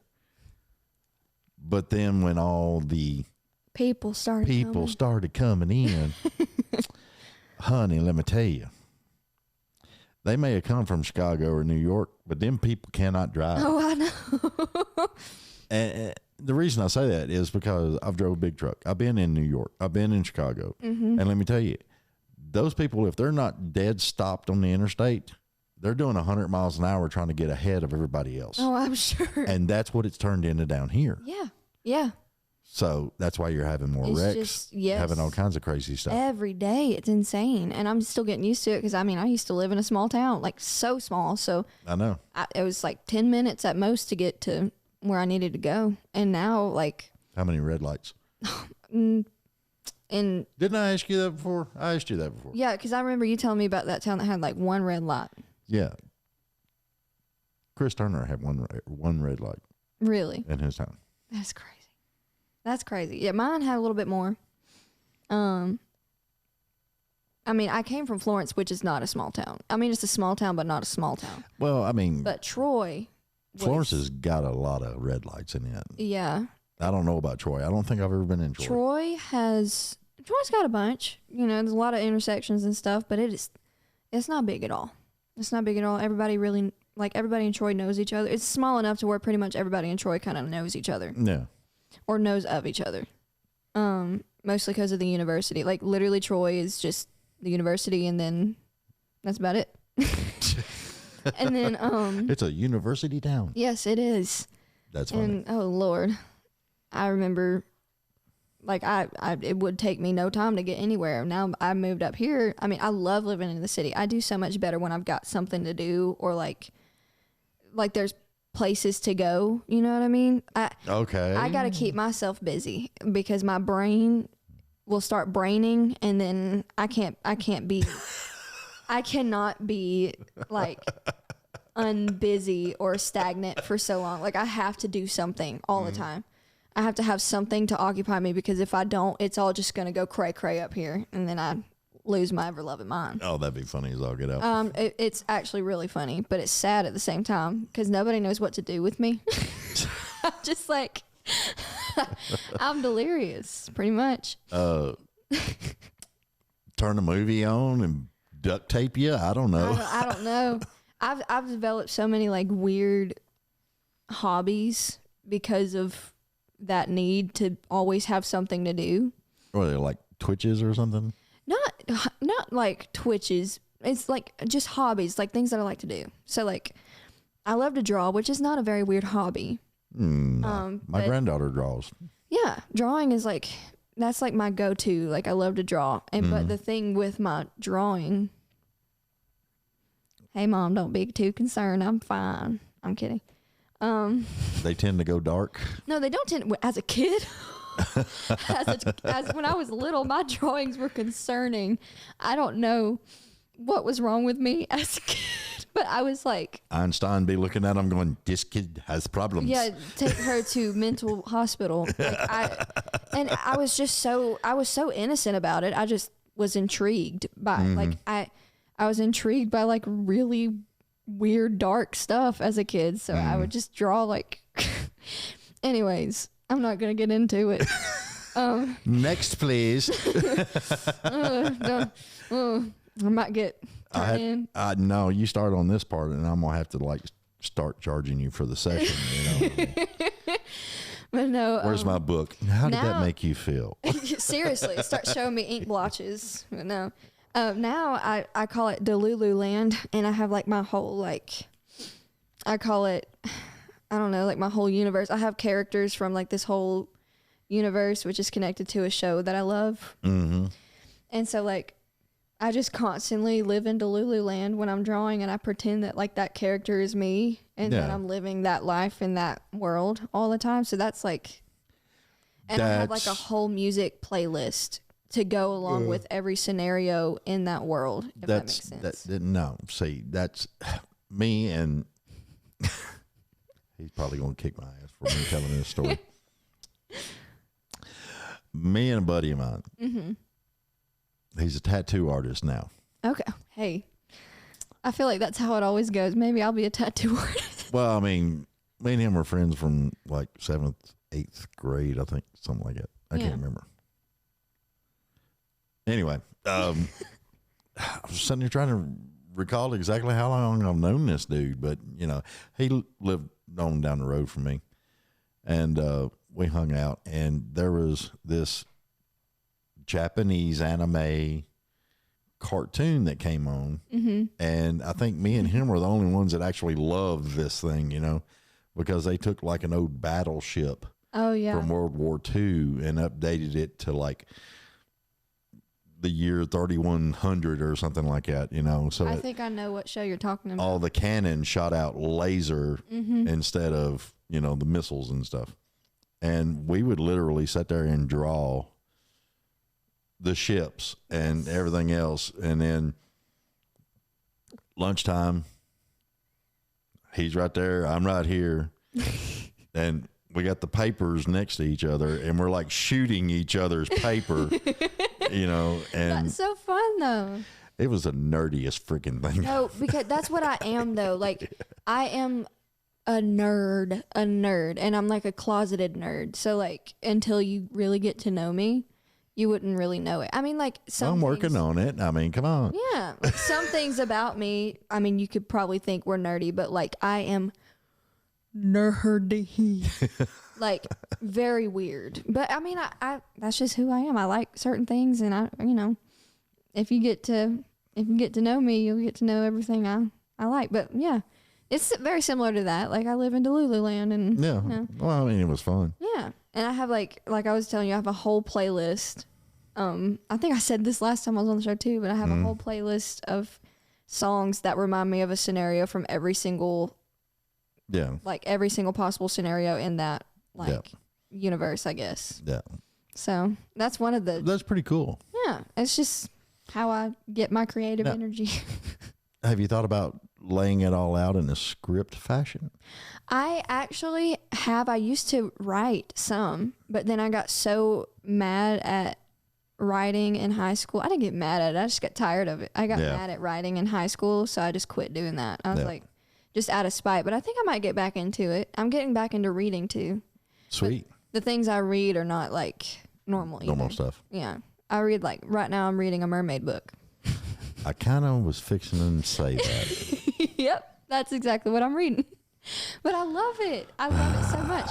And I have like a whole I have so many ideas, even with music when it comes to like the ocean that I want to do one day. Well, I mean, I was just thinking you could take your story, add music. And like have a whole album, a concept album. Well, you could do a concept album, but you could also do an anime show. Oh, that would be like a mermaid anime show.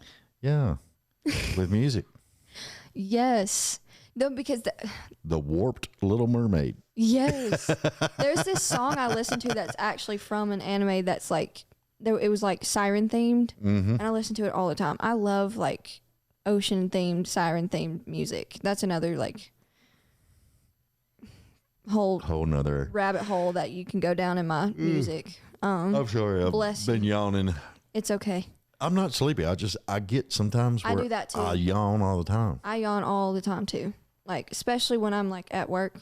I've been fighting a yawn this whole show, but now that you've done it, I might yawn. Oh no, go ahead. I don't have to right now. Well, let me know when you do. I'll hit this camera and she's moaning. Yep, there we go. While she's yawning, hi Mom.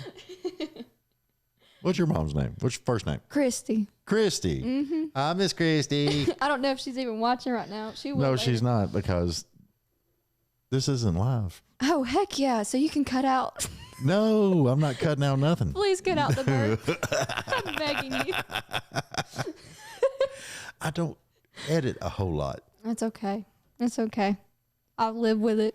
Hey, we can get Julie to get us another Coke, and we can split the Coke. See who can have a burp the burping loudest. contest? Yeah, see who can burp I the would loudest. win. Are you sure? Yes. I'm Okay. sorry, Mom. She knows though. She knows that I would win. No, what's funny is every time you say Mom, and then you turn around and look at the monitor like that. Because I just want to look her in the eyes to apologize. Well, that's that camera. This one? This one. Okay. I just want her to know that I mean it when I'm saying sorry. Even though I keep doing the same thing, I mean it. Well, that's part of what makes us who we are. Exactly. What's some other weird hobby of mine? I love to dance. I used to teach. Well, we went over that. Yeah.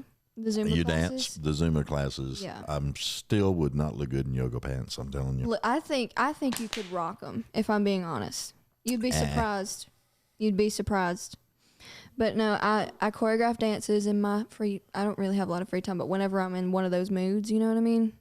Like one of those, like I got to do something, so I do everything, Yeah. but not what I need to be doing moods. So you could write your music, have a full tour, choreograph it. Yes, I would. Oh, please. I want to choreograph my Wouldn't that be cool as hell, though? That's like a dream of mine, is to choreograph my own tour. But I feel like I got to get some dancing chops back. But I feel like if I start, taking lessons again, I could totally do it. You ever do tap? Yes, I did everything. I grew up as a ballet dancer. I started dance when I was 3. And so I grew up as a ballet dancer. And then I moved into, I did tap, I did competition dance. So I did hip hop, jazz, musical theater, lyrical, everything. Everything.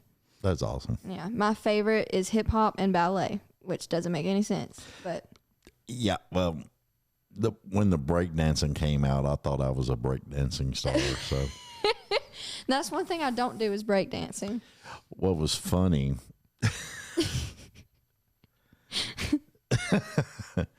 kids, don't try this at home. I was 16. We had a place here called Rivergate Mall. Okay. Everybody used to cruise Rivergate Mall. Okay. We would park our cars. Mm-hmm. And, of course, stereos blasting, all kinds of stuff. The movie Electric Boogaloo came out. Electric Boogaloo? Yes. And it was all about breakdancing, all this word. new stuff. Needless to say, I'm about a quarter of a way into a bottle of Fighting Cock, which was 101 proof rot gut Kentucky bourbon. But it was cheap. Hey. Tasted like, what did it taste like? Germex? No. Actually, it's just a Kentucky bourbon. Oh. Kentucky whiskey, I think. Yeah, it's a whiskey. Okay. It wasn't bad. Nice. It was stout as all get out. And we were out at Rivergate Mall, and somebody pulled up, one of our friends or something pulled up, and they had that breakdancing music on. Oh, word. So I jumped on the hood of my car, which was a bad move because I dented the hood. I was about to say, did you dent the hood? But I got up there and I started doing that spinning around on my back and did the stupid little pose and all that other stuff. I want to see that so bad. Everybody was laughing. It was a great time, but then I had to repaint the car. But anyway. Oh, man. Well, hey, I feel like that was worth it, It was because I had fun and it made people's night. Exactly. It was something funny. Exactly. You just got to. I could have been a comedian in another life. I bet you could. But I'd probably be raunchier than Richard Pryor. So. Who knows? I don't know. Eddie Murphy was kind of close to Richard Pryor when the Raw tour. That was that. I mean, that was pretty. Eddie Murphy is a funny guy. He's hilarious. I saw like a compilation of him of like last week. It just randomly popped up on my TikTok, and I was watching Eddie Murphy like compilations. He's funny. Oh yeah. He's funny. Hercules. It's funny stuff. There's a comedian that I really want to go see. Do you know who Matt Rife is? Oh God. Me and my friend Maggie want to see him so bad. Okay.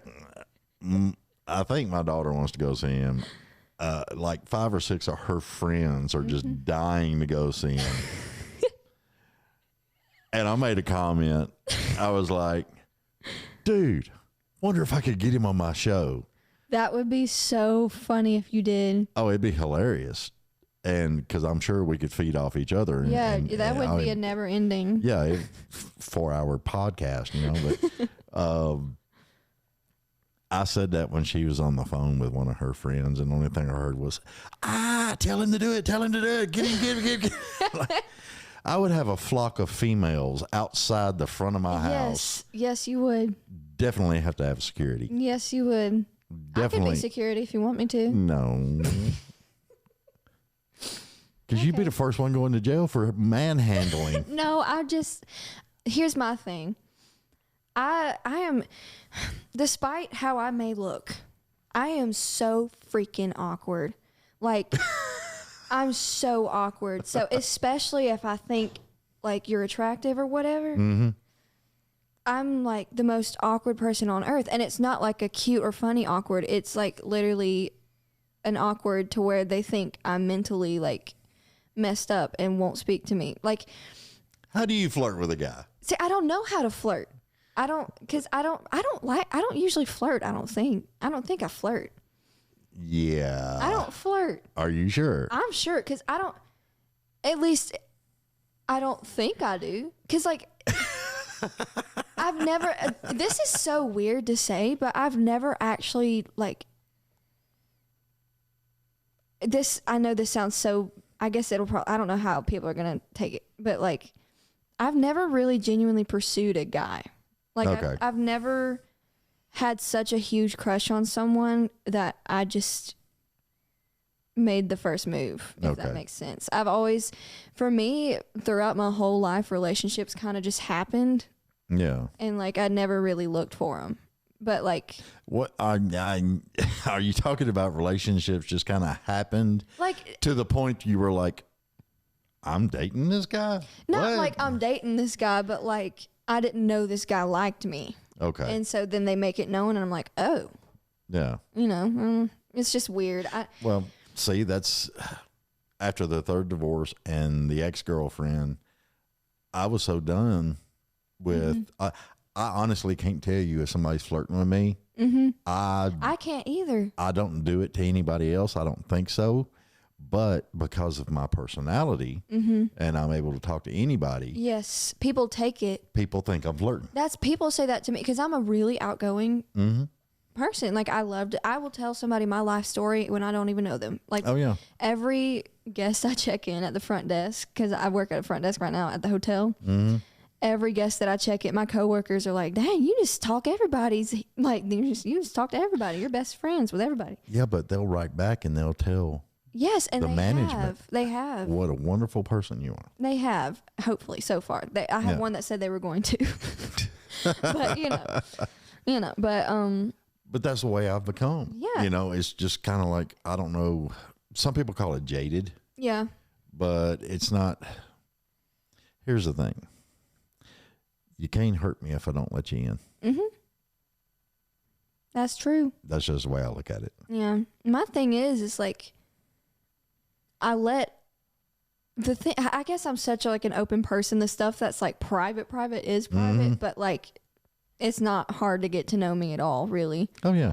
And so I guess I've noticed, and I've had to learn when it comes to like being a female growing up, is like I love to be nice to everybody, and I usually can't tell if someone's feeling some type of way for me or not. Right. Like I'm oblivious a lot of the time. Yeah. Sometimes I'll catch on, but sometimes I just think everyone wants to be friends. So until they lean in and try and kiss you. Yeah, until they do something weird or like start messaging you over and over and over when you don't answer back, and you're like, this is a little weird.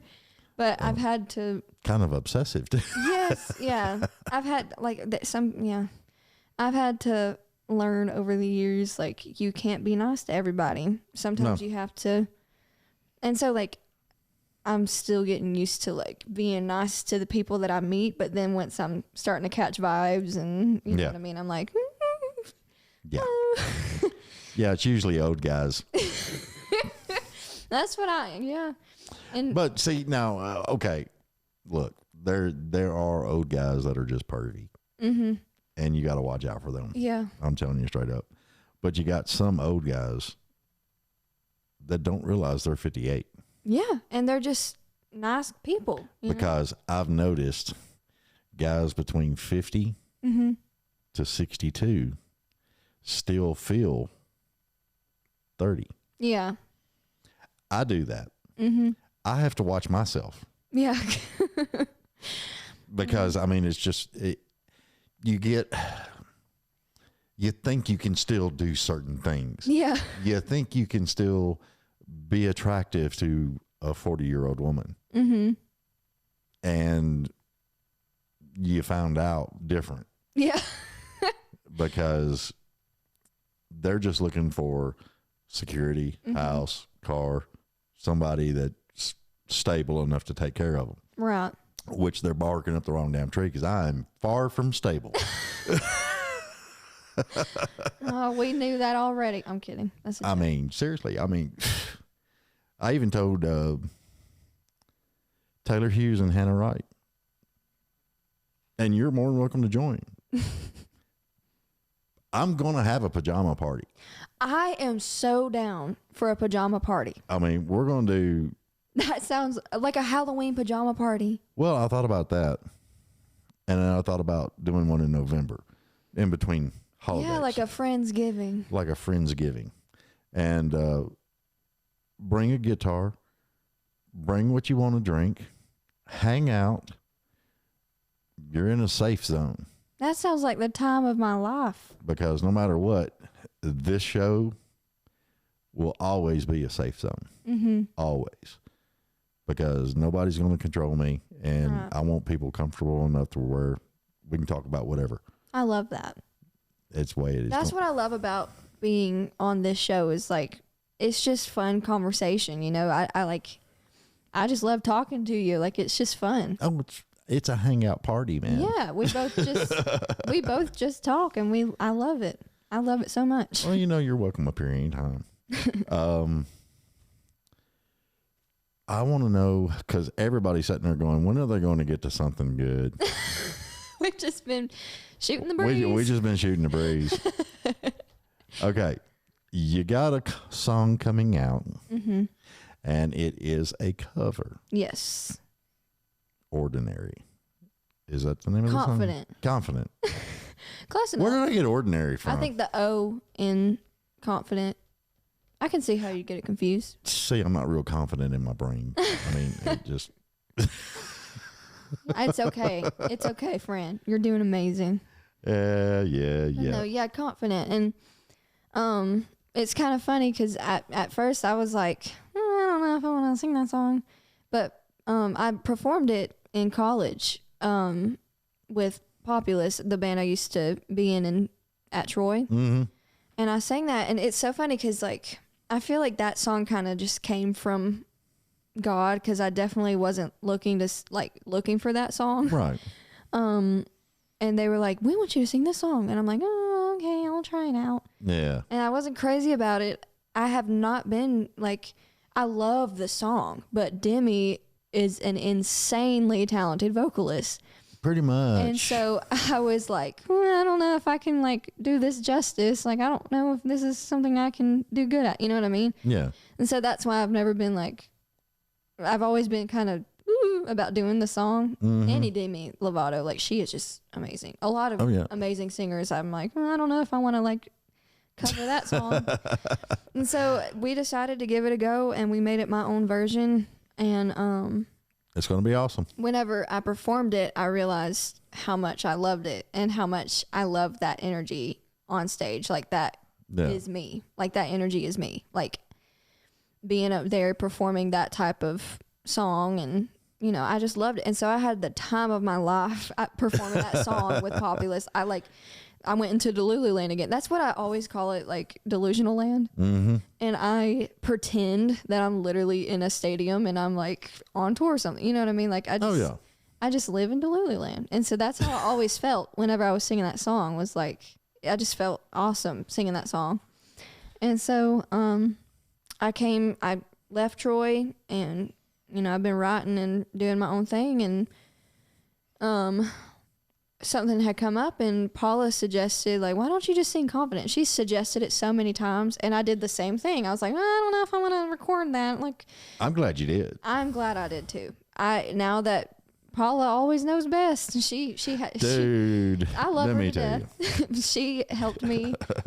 She talked me into it, and we made it more of, like, my own version. Like, I feel like I felt great even recording it. Like, I was like, oh my gosh, this just genuinely, like, effortlessly turned into me. Like, it's the song. The song is there, but it's me. Yeah. You know what I mean?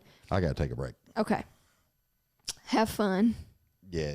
Shave my eyebrows if I do something like that. Shave your eyebrows, Yes. really? No, not really. I tell people that all the time. Your mom will shave your eyebrows. No, I tell people I'll shave their eyebrows.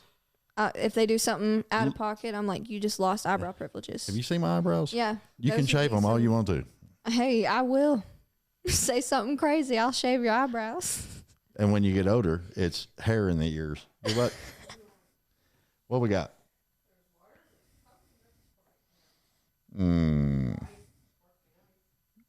Coke. Definitely take Coke. Coca-Cola. You want something else? I'm chilling. Are you sure? Yeah. Okay. Thank you. But yeah. And those Hollywood nights. What I was saying about Confident is she got me to do it, and I'm glad she did. I'm glad she did too. And I'm really excited for that to come out, and we're gonna hopefully have some fun, type like video coming out for that too. Just like That'll be awesome. Yeah, I've never done like a music video really, so it's gonna be fun to put out there and just see how people think of it. Shit. Sin just come up and nudged me, and I wasn't even expecting her to do that. Thank you, ma'am. Miss Julie takes care of things. I love it. Those Hollywood. Why have I got that song in my head? You know what song stuck in my head? What? Highway to Hell. I don't know why. Highway to Hell. That makes my heart go pitter pat. Well, I'm on the highway to hell. that song stuck in my head for some reason. It's been on loop all day. Oh shit! I forgot I started it back. You're gonna have to edit that then. Nope, I won't. I don't. It's raw. It's raw. It's the way it is. I'm chilling with that. I like it. It's real. It's real. So yeah, we're planning on doing that, and then we're also working on my next single, which I'm really excited to come out. This one's gonna be Hang on, we're all waiting. It's gonna be. I don't know exactly when it's coming out yet. We're still working on vocals. Wait, bring me back. I'm staring into the monitor. What? This one? There you go. Yeah. Hey. Hi. This one. This one's gonna be a tearjerker. So y'all get ready. There you go. But it's very from the heart, and I'm excited about this song a lot. I'm very excited. Bless you. Hello. Oh, she wants to get in your lap. Yep. She does this all the time. And she'll get on the back of the chair. I love her. She's tearing my chair up. Poor thing. She's a sweetheart. And every time Anna sees her on the show, she's like, "Sin's a movie star." Oh my goodness. So cute. It's perfect for Halloween too. I know, that's what she said. Got a little black cat. She's solid black. One of my best friends in Troy, she has a cat named Scar. Mm-hmm. That he stayed with me and Mochi for a while she was getting moved into her new place, and she couldn't keep the cat with her and her roommates that she was living with. Mm-hmm. So I was like, I'll take him, because he was a little kitten. He was so cute. But Scar is the weirdest cat I have ever met in my entire. He doesn't care what type of attention you're giving him. Just as long as it's attention. As long as it's attention, he will purr as loud as he can. Like literally, you'll hold him over your head and he'll just purr because someone's like touching holding him. Yeah. And he was born without a tail. He's so lanky and like he's like a slinky for a cat. It's so funny. He's so funny. And him and Mochi were like BFFs. They loved each other so much. And she took him back. Yeah, she took him back. Shame on her. I know. I'm so sad. But now Mochi has a friend. My current roommate. Her name's Molly. She's a sweetheart. I love her a lot. She has a cat named Ted. So now Ted is Mochi's best friend. So cool. Mochi's got a friend. Wait a minute. You live over with Seth and them? No, I live in Bellevue. Okay. Don't give an address. Oh, I won't. It's 15. I'm kidding. That's not the address. I had Brittany on, and she was telling where she was living at. And I was like, don't tell too much. Yeah. You know? I definitely won't. She's like, you want my social security number too? It's like, I give y'all all my info. I'm an open book. Oh, that reminds me. We need to get you to update your info. Update my info. Because I got your old address and everything. Oh, yeah. I'll give you my My new one. No. You want me to give it to you right now? No, you can fill it out on the paperwork. You kidding me if you was to give that out loud over the radio or over the podcast? It'd be like having Matt Rife in your house, but it'd be all guys standing out there. No, nobody want to come to my house. We're here to see Miss Kirby, please. Nobody wants to come to my house yet. It's all right. I don't know. Can you cook? Mm-mm. None? Nothing. I burnt my Lord. Kraft mac and cheese. That is terrible. I know. It's really sad. I've disgraced my mom. I've disgraced her. I'm going to learn Lord. one day. My roommate is like a chef. Like, she used to, like, be a cook in a lodge in Maine. Smart tactic. Mm-hmm. Yeah, I've been able to snag me some leftovers so far, and they're mighty good. Oh, yeah. Mighty good. Only thing I do is tell her that you'll help out on a little bit of groceries if she'll cook. Oh, yeah. I definitely will as soon as I got money. Yeah, well, you know. You got to have that stuff, Yeah. Unfortunately. We do. I went to That's how it works. I went to the store yesterday. 5 bags, $117. I know, it's insane. Like it's insane. My groceries, I literally got milk and cereal and just a few essentials. Like I needed medicine and stuff. Mm-hmm. Over $120. Yeah. I mean, it's got me wanting to look for a sugar mama. Mm-hmm. I feel like you'd be able to find one. Nah. But no, I'm too complicated. too complicated. What was I was going to say something. Oh, I was going to tell you about my job. I had some stories. Oh, yeah, that's right. I You got had some stories. Yeah, I got stories. Okay. So, I started working at the hotel Mm-hmm. in downtown. Mm-hmm. So that's like downtown. All right. So we've got some, I mean, I've come across some peculiar people just because I used to work in the mental hospital Right. with like the Children's Behavioral Center, Mm-hmm. But now I work at The hotel. and it's just the same thing, but different a little bit. Same thing, but older people, pretty much. Mm-hmm. See, us old people are just, we're mentally crazy. Okay, I'm gonna tell you this story. So this person, he was so nice to us. That's what was so weird. Is like he was so nice to everyone at the front desk. He gave us a tip and everything, and he was really nice. I didn't have an issue with him. I was uncomfortable though because he had got a package delivered to the hotel. Interesting. And he asked us if we had scissors so that he could open the package, and we didn't have scissors. So I was like, "Oh, just hand it to me. I'll open it for you." I'm blind. Like vision is broke. Yeah. So I take a pin and I stab the pack, and it's like a little box, and it's like there's a bag that's like vacuum sealed around it that's bigger. Mm-hmm. I stab.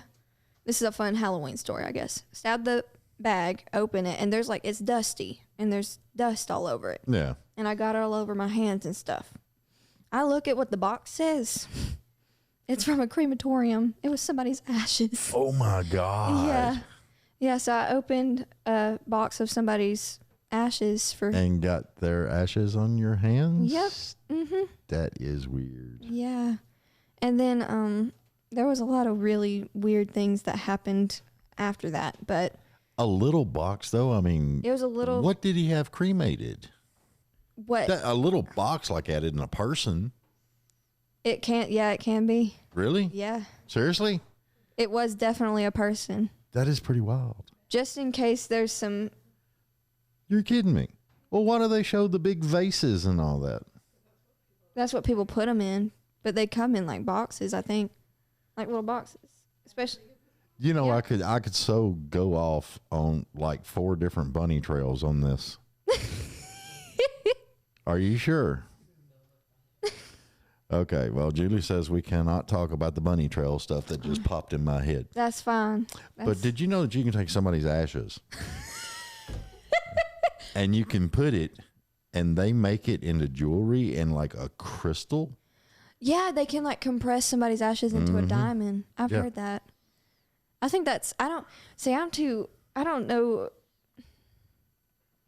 What? Okay, I don't want to be. She's looking at me weird. Anyway, I don't want to be cremated. Whenever I pass on and go see Jesus, I don't want to be cremated.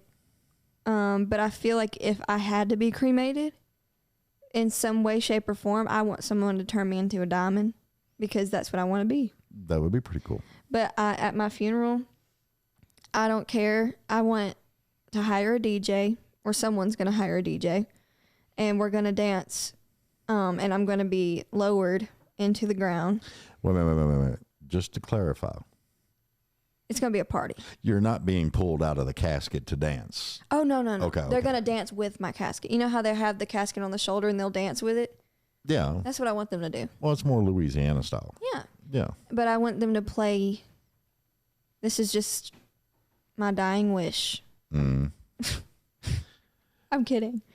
But I want them to play. Are you sure? Because people might be reverting back to the show. And I'm kind of not kidding. Okay. I wouldn't mind if this is how I went out. Okay. I want them to play the clean version of Party Rock Anthem as they lowered me into the ground.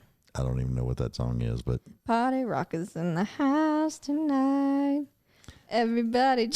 I love that song so much. I don't know why. I just love that song. So that's what I want to be lowered to. See, I'm more.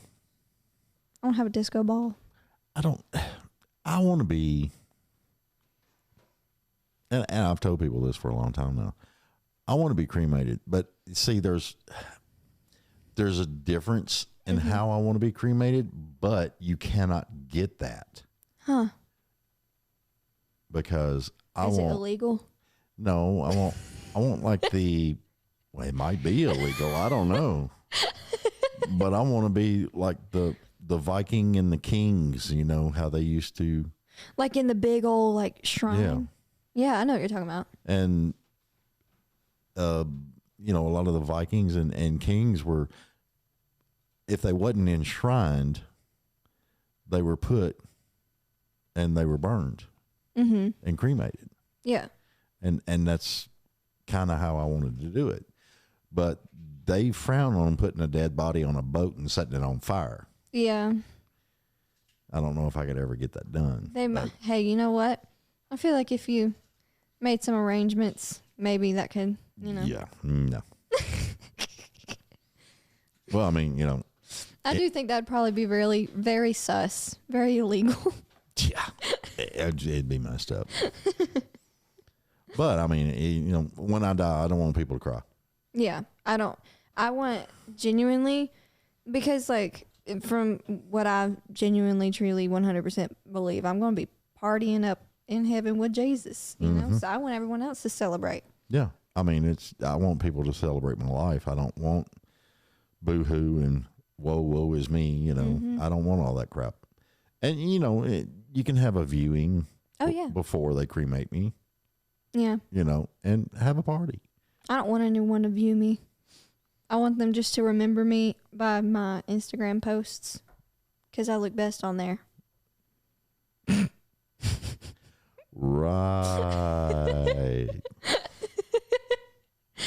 I've seen your Instagram post. Your Facebook looks better sometimes. My Facebook looks better? Sometimes. My Facebook is, I don't know what to do with I'm so bad at Facebook. I'm bad at all of it. Instagram and TikTok and Snapchat are like my go-tos. I don't do TikTok. Well, I don't do TikTok. My daughter has the podcast on TikTok. I think I followed it. I'm going to have to see. I'm yawning. Me too. It's catchy. I wonder how many people listening is yawning right now. It's catchy, man. That's the number one most contagious thing in the world. Yes, it is. But yeah, I do Instagram, but I'm not good at it. I just kind of like look at stuff. And then Facebook, I do Facebook. I don't know. I think it's so funny though, the stark difference between the comments on a Facebook video and an Instagram video. Instagram, everyone's like, oh my gosh, I love this, blah, blah, blah, blah. Facebook, people will find anything they can to be mad about in that video, and then they just argue in the comment section. Oh, yeah. Because Facebook, I've noticed, is like the the older generation. It's the disapproving generation. Well, it's to be perfectly honest with you, I think a lot of the complainers and the shit starters and all that other stuff, I really believe it's 30 to 35-year-old men sitting in their mom's basement. It could be. It could be. They've got no life. They've got nothing else, and that's it. Yeah. I laugh. Like I'll see the same video, like an artist will post a music video on Instagram and everyone's like, oh my gosh, like blah, blah, blah, like great supportive comments. You know what I mean? And Facebook, everyone's like, I can't believe she would act like this to the younger generation. And I'm like, yeah, pretty much. Wow. I don't understand it. I mean, I really don't. But you know what? People see what they see and they do what they do, I guess. I just let them do it. I just laugh at it. I look and just giggle.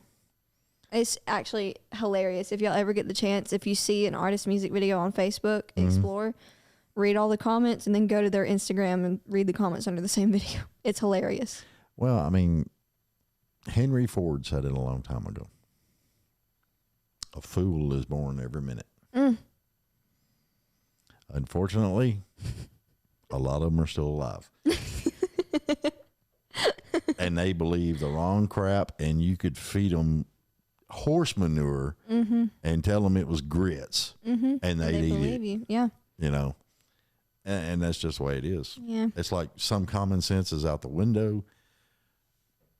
I don't knock anybody. If you're trying and you're trying to live your best life, and if you're creative and you've got a real good creative side to you and you're trying to do it the best you can, I support you 100%. Yeah. For sure. If you're established and, I support you. Right. I think that's the big thing is just support goes such a long way and respect goes such a long way. Yeah. But that's a double-edged sword. Oh, yeah. Because if you make it and you turn into this big walking phallic symbol everywhere you go and you treat people like crap, I don't support you. Oh, yeah.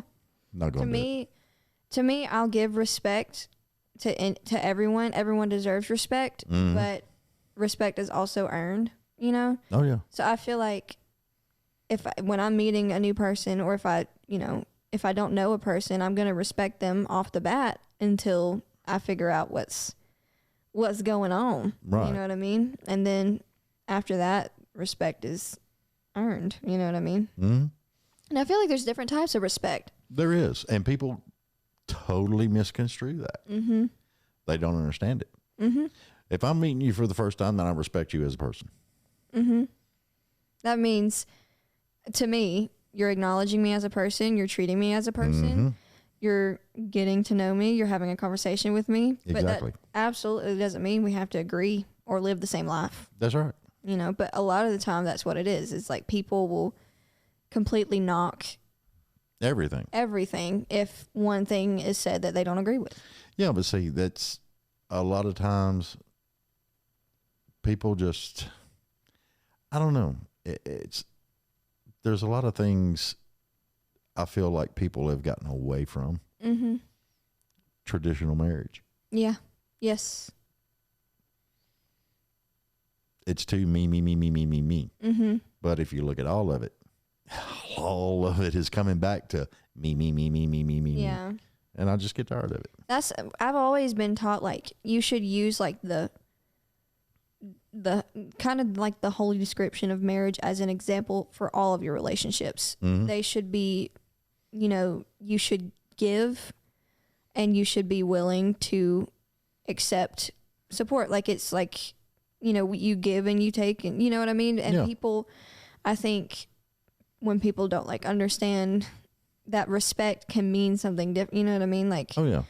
I think to a lot of people, respect means you are absolutely on board with every single thing about me. You know what I mean? But that's totally, like, everyone, I don't know. Like, when it comes to, I don't know, keeping things like, I'm trying to figure out how to like say this without it sounding like. I usually just say blurt it out. Yeah.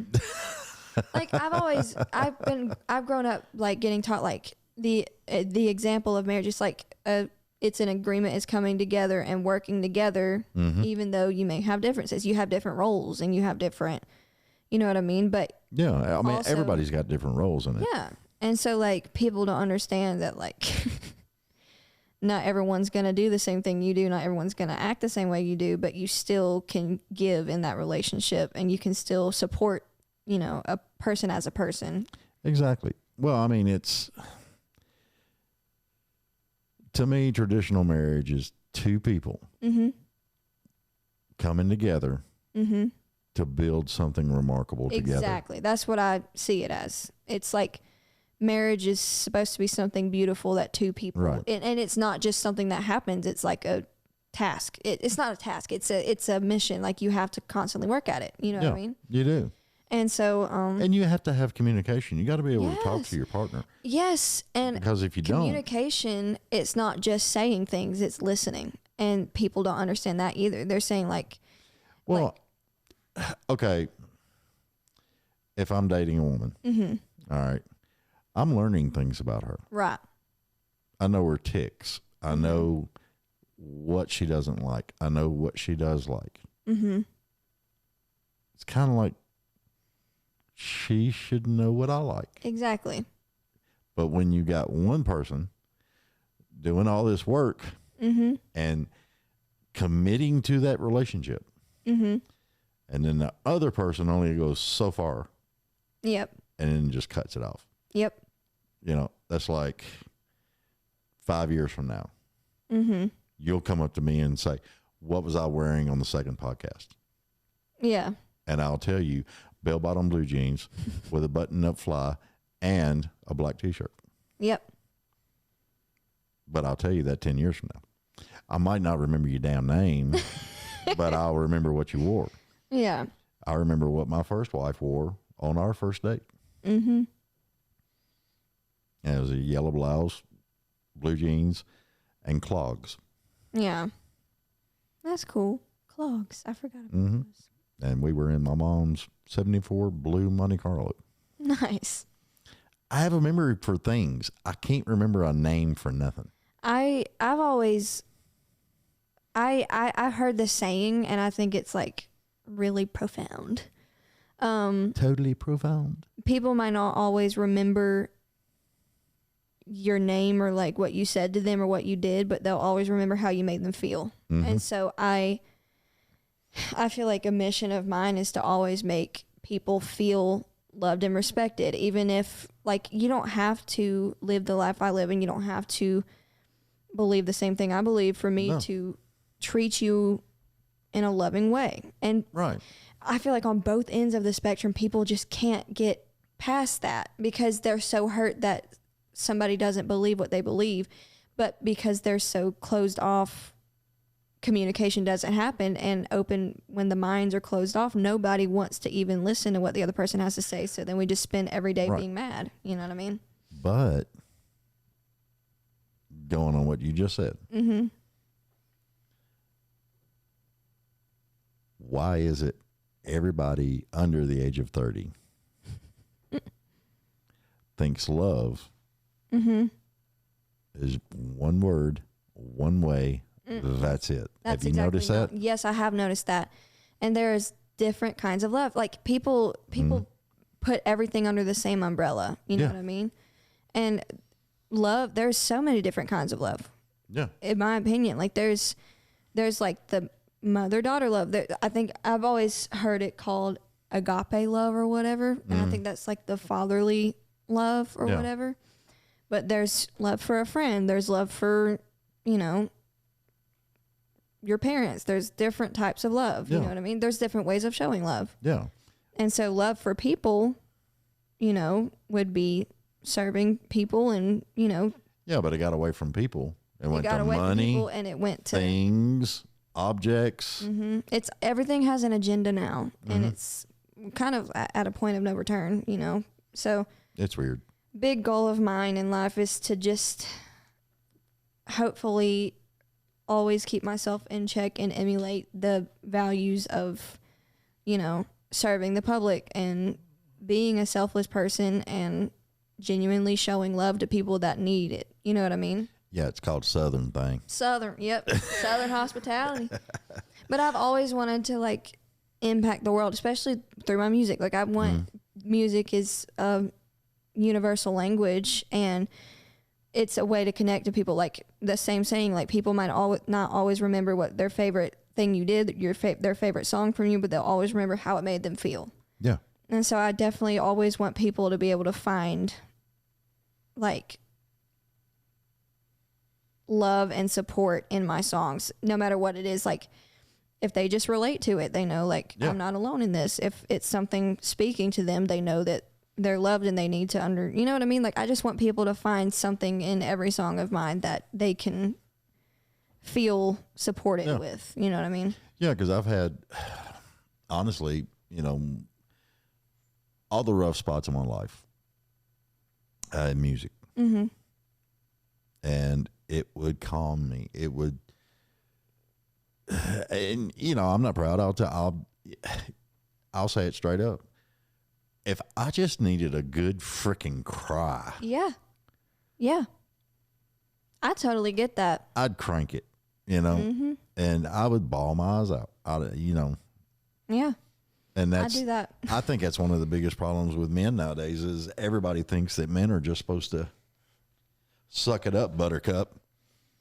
We're not supposed to discuss emotions or anything else. Yeah. But let me tell you something. There is nothing more emotional in this world than music. Mm-hmm. And if you can find something that touches your heart, yes, and opens up your mind, by God, crank it. Yeah.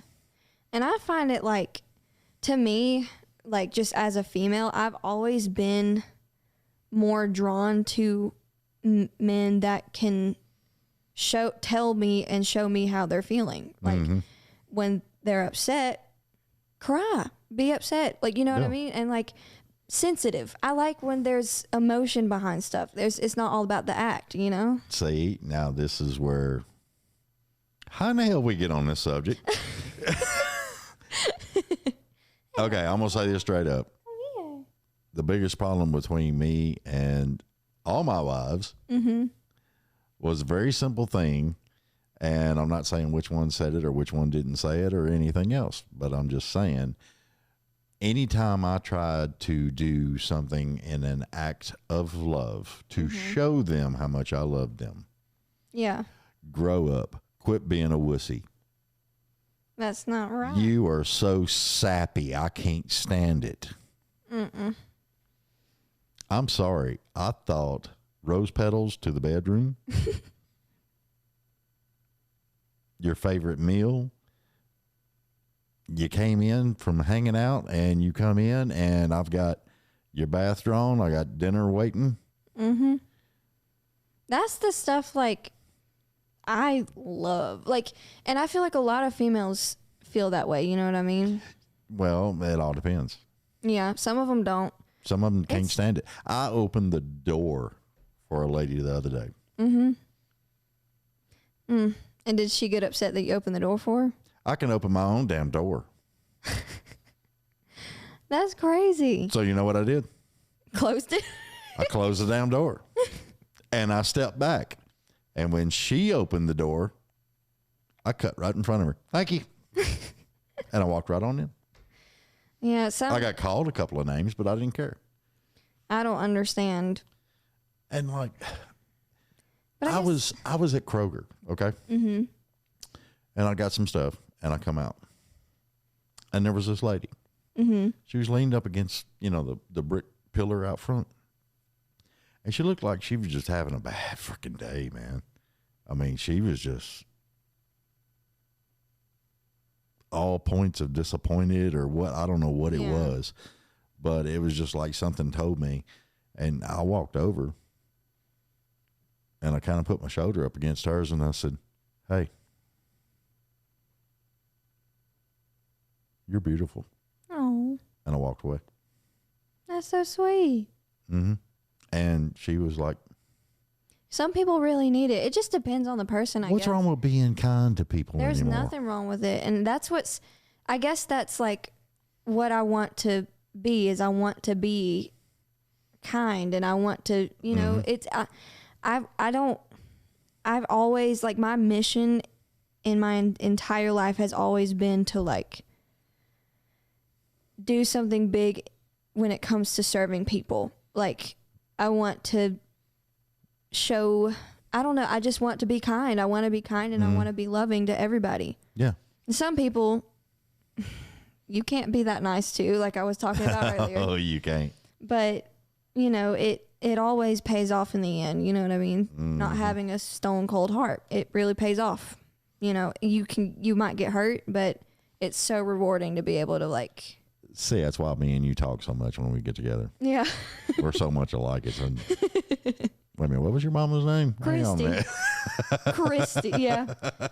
Your mama must have been Christy too. No, I was trying to think. Wait a minute, how old are you?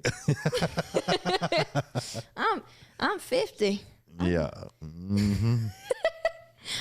Plastic surgery does great nowadays. Yeah, okay. I honestly forget that I'm literally 22 though. I keep forgetting my age. Like, people ask me how old I am. I still think I'm like 17. Yeah. I just don't feel like. I'm a prime example. Because I don't feel it. And that's honestly great. And I seen a thing on Facebook, and I so related to it. It said Gen X, which my generation, Gen Xers were 30 years old at 10 years old. Yeah. And at 50 years old, they're still 30. Yeah. And I'm like, I so feel that. That's true. Like, just from what I've heard from, you know. Well, I mean, we were latchkey, and we were thrown outside from early in the morning. You did lucky to get breakfast. I'm telling you. And then it was like, go play. I appreciated I grew up like that, actually. Yeah. I feel like I'm one of the last people in my generation to have grown up like that, because I was blessed enough to have a house in a neighborhood that was safe, that I could go out and we moved, and my parents built a house, and we had like a lot of land. Yeah. And so I remember Mom loves the house clean, like especially back when we were like little. She would love to have the house clean and keep it clean. And so she would send me and my sister Ava outside, and she'd bring us food, but she'd literally like send us outside, lock the door, and say, go have fun. And honestly, I loved growing up like that, because like, first of all, my imagination, kids need to do things like that to use their imagination and, you know, express that part of themselves. You know what I mean? So like, well, see, you had a lucky part to that. You had a sister. Yes. I was an only child. Oh man. So that's where my weirdness comes from. But I mean, I would go outside, and I've actually, because my granddaughter is an only child, and I've actually tried to teach her how to use her imagination. I didn't have nobody teach me. I was just like, it just was there. Bored. It was there. Yeah. You know, and I'm outside pulling grass up out of the yard, making little huts, and taking matchbox cars, and and sometimes if I didn't have a toy or something like that I wanted, it was beat on the door till somebody actually answered it. And hey, can I get my? And they'll close the door, go get it, come back, and then open the door and give it to you.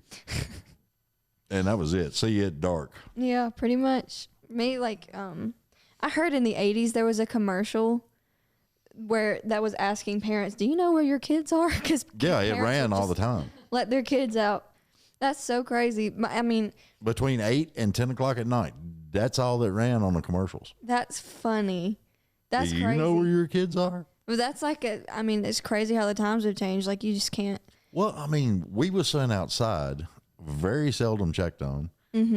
And they really didn't know if we were in the front yard, the backyard, 10 miles away. They didn't know, because let me tell you something. We didn't have battery operated little cars and all this other stuff. We had 2 wheels and some pedals, and we pedaled our ass off. We was all over the place. But I had it worse than anybody because I was on top of the freaking hill. Be out running all So you had day. to go back up the hill all after? the time. My word. But when it snowed, ooh, Oh, I bet baby. that was fun. Sliding down the hill. Mm-hmm.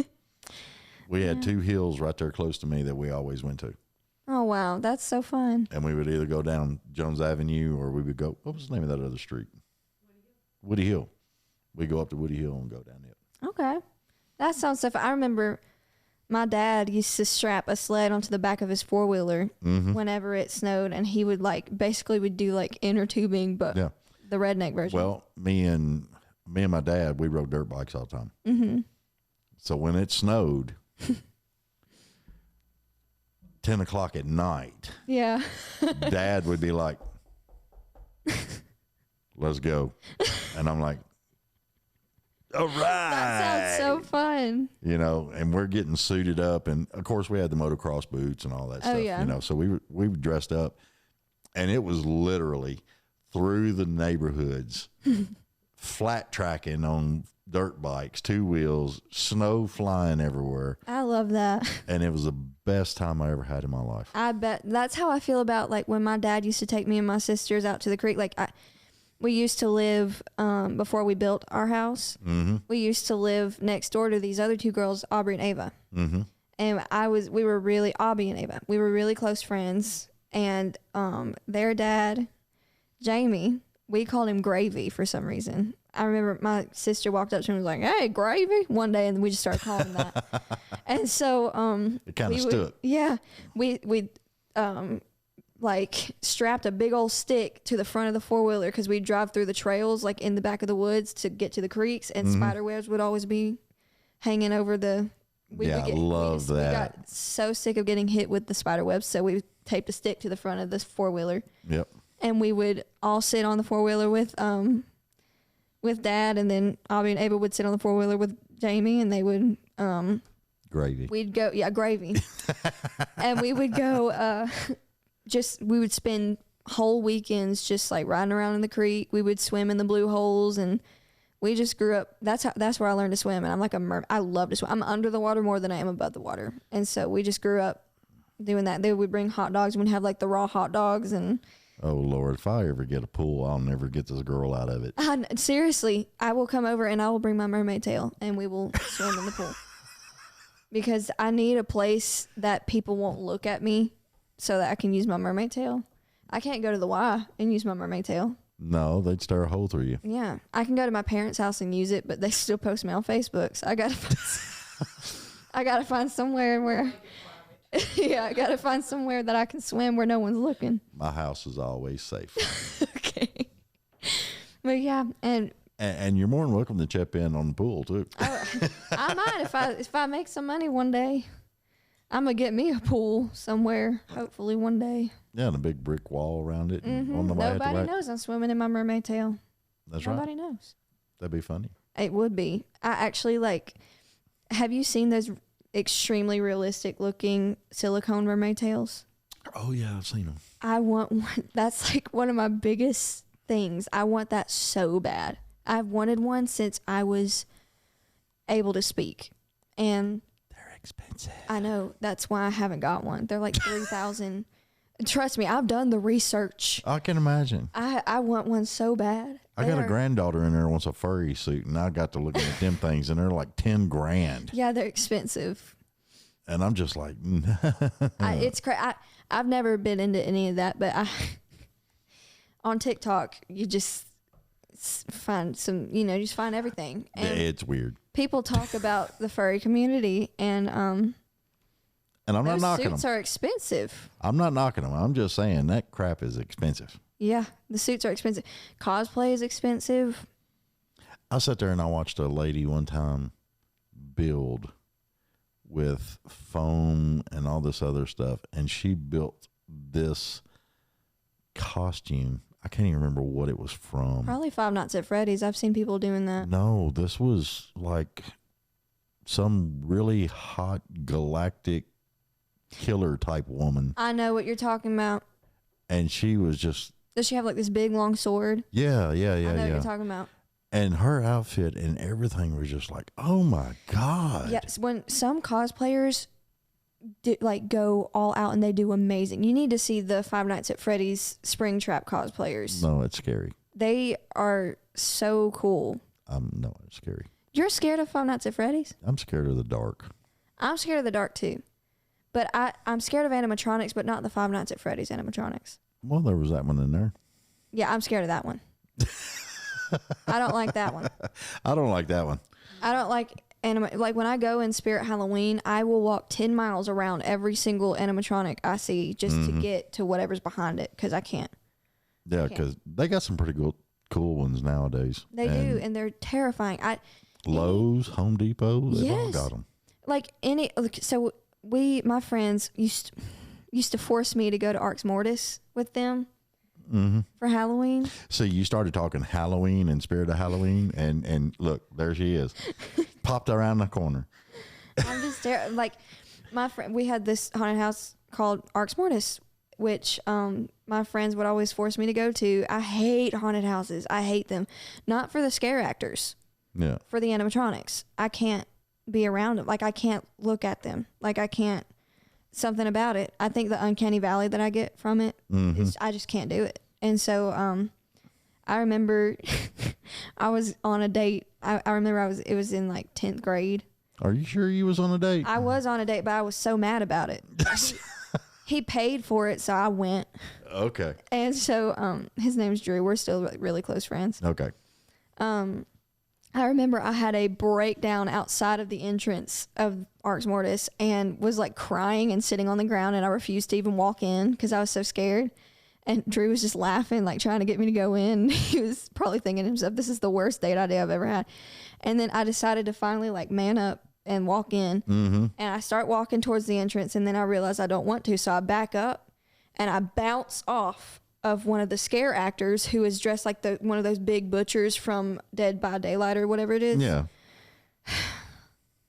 And I like fell flat on my butt and like cried again. It took me another 10 minutes to get up off the ground. I finally went in, and that was a lot of picking you up and moving you through the. Yeah, pretty much. Yeah, just because of the animatronics. I'll literally say hey to the scare actors. Yeah. Like I'll be like, hey, how you doing?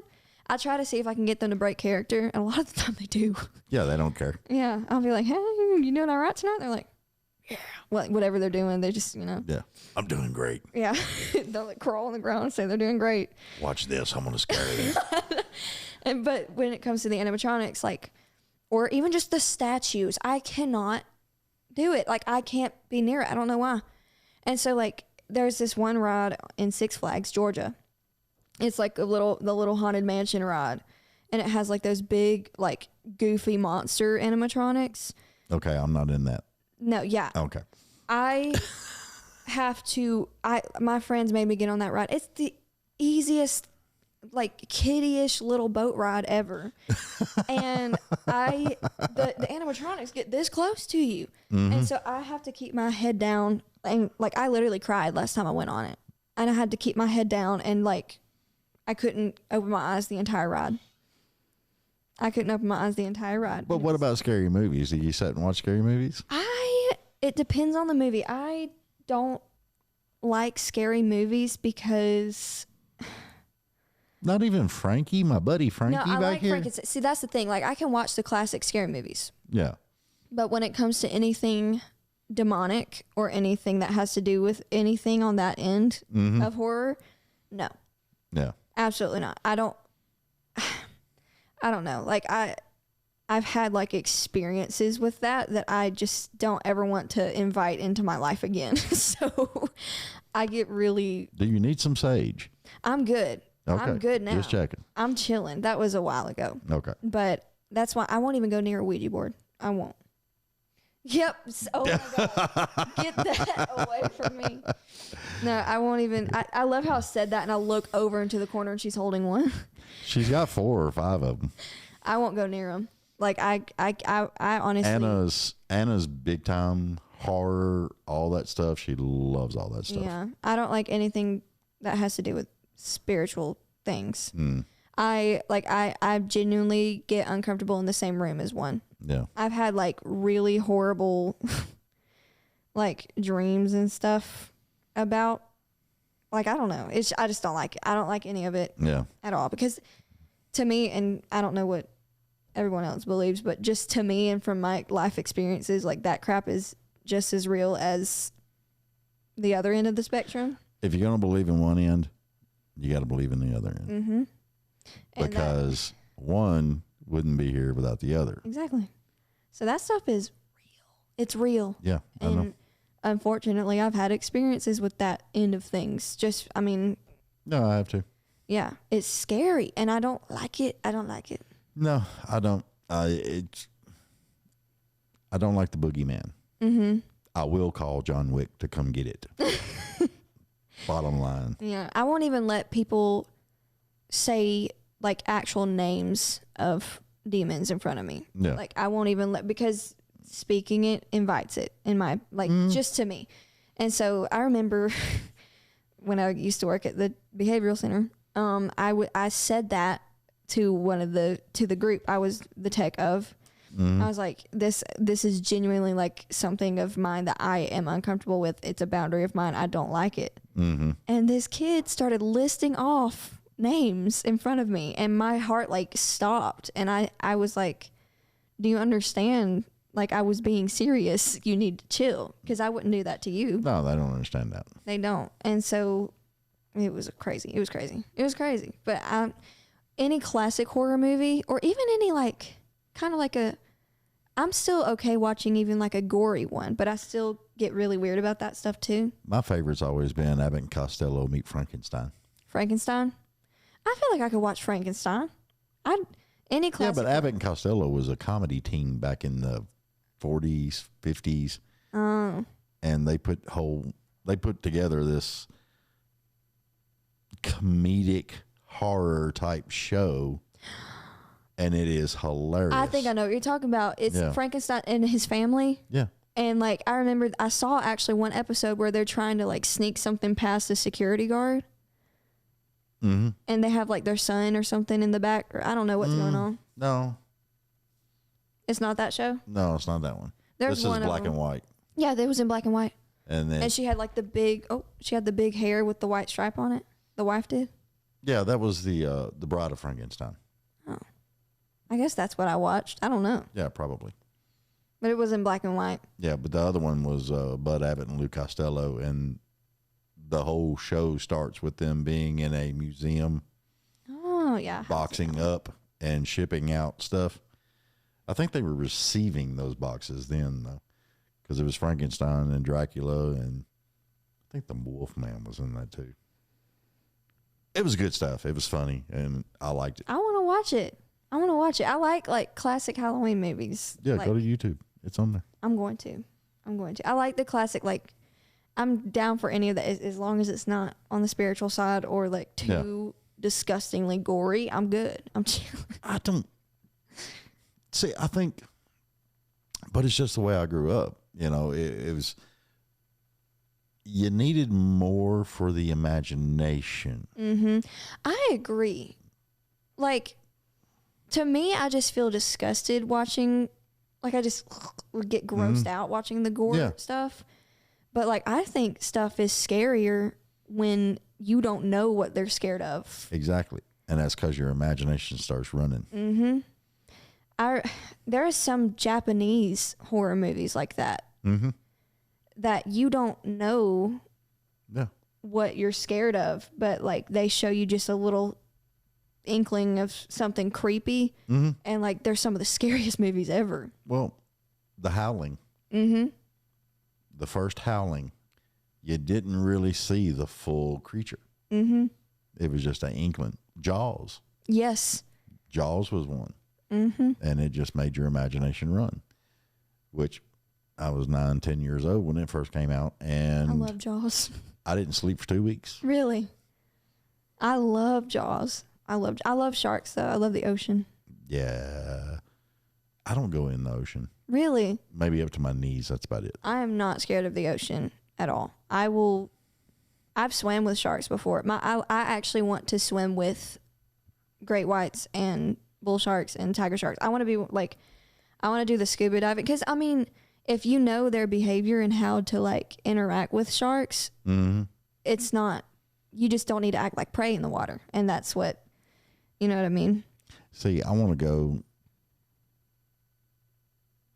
to a big pool and I want to swim with 15 women. One big pool, 15 women in the pool with me. But I want them to do that very beautiful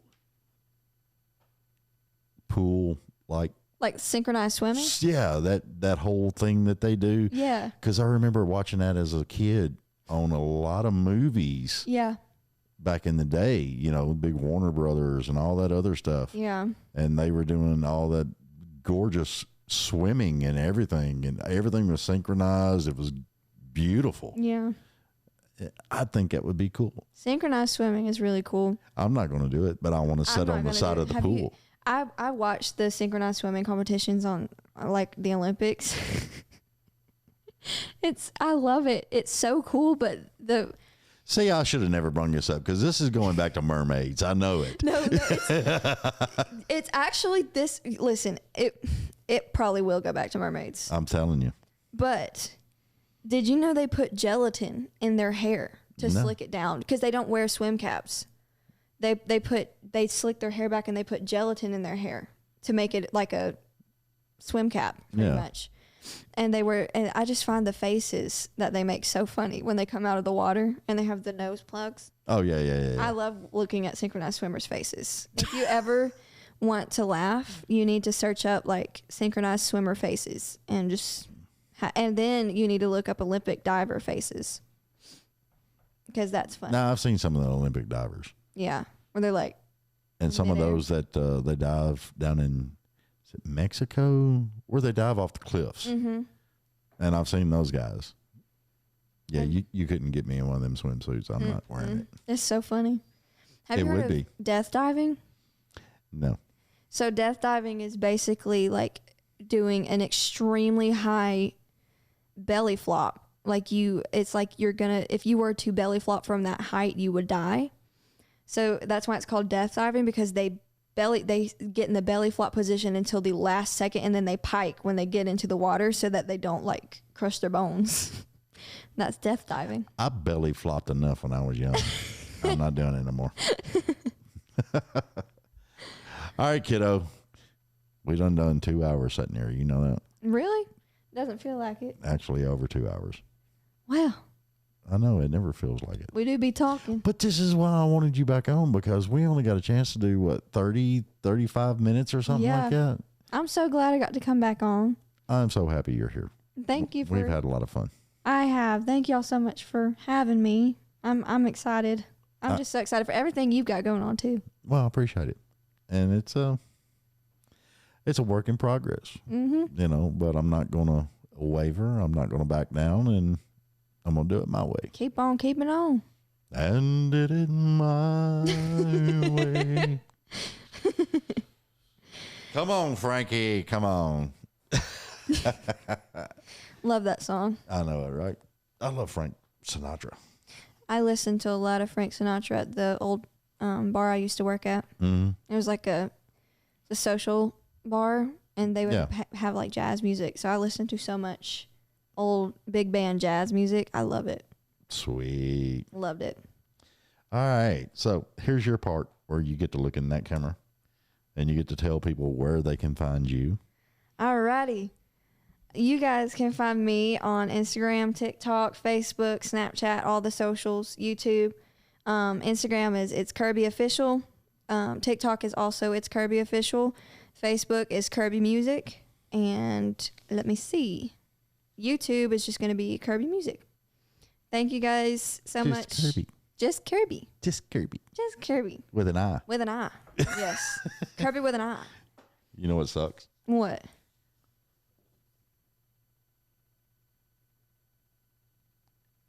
I got a Y on here. Yeah, we had a Y at first because that's my last name. Yeah, I know. But then Kirby, the Nintendo character.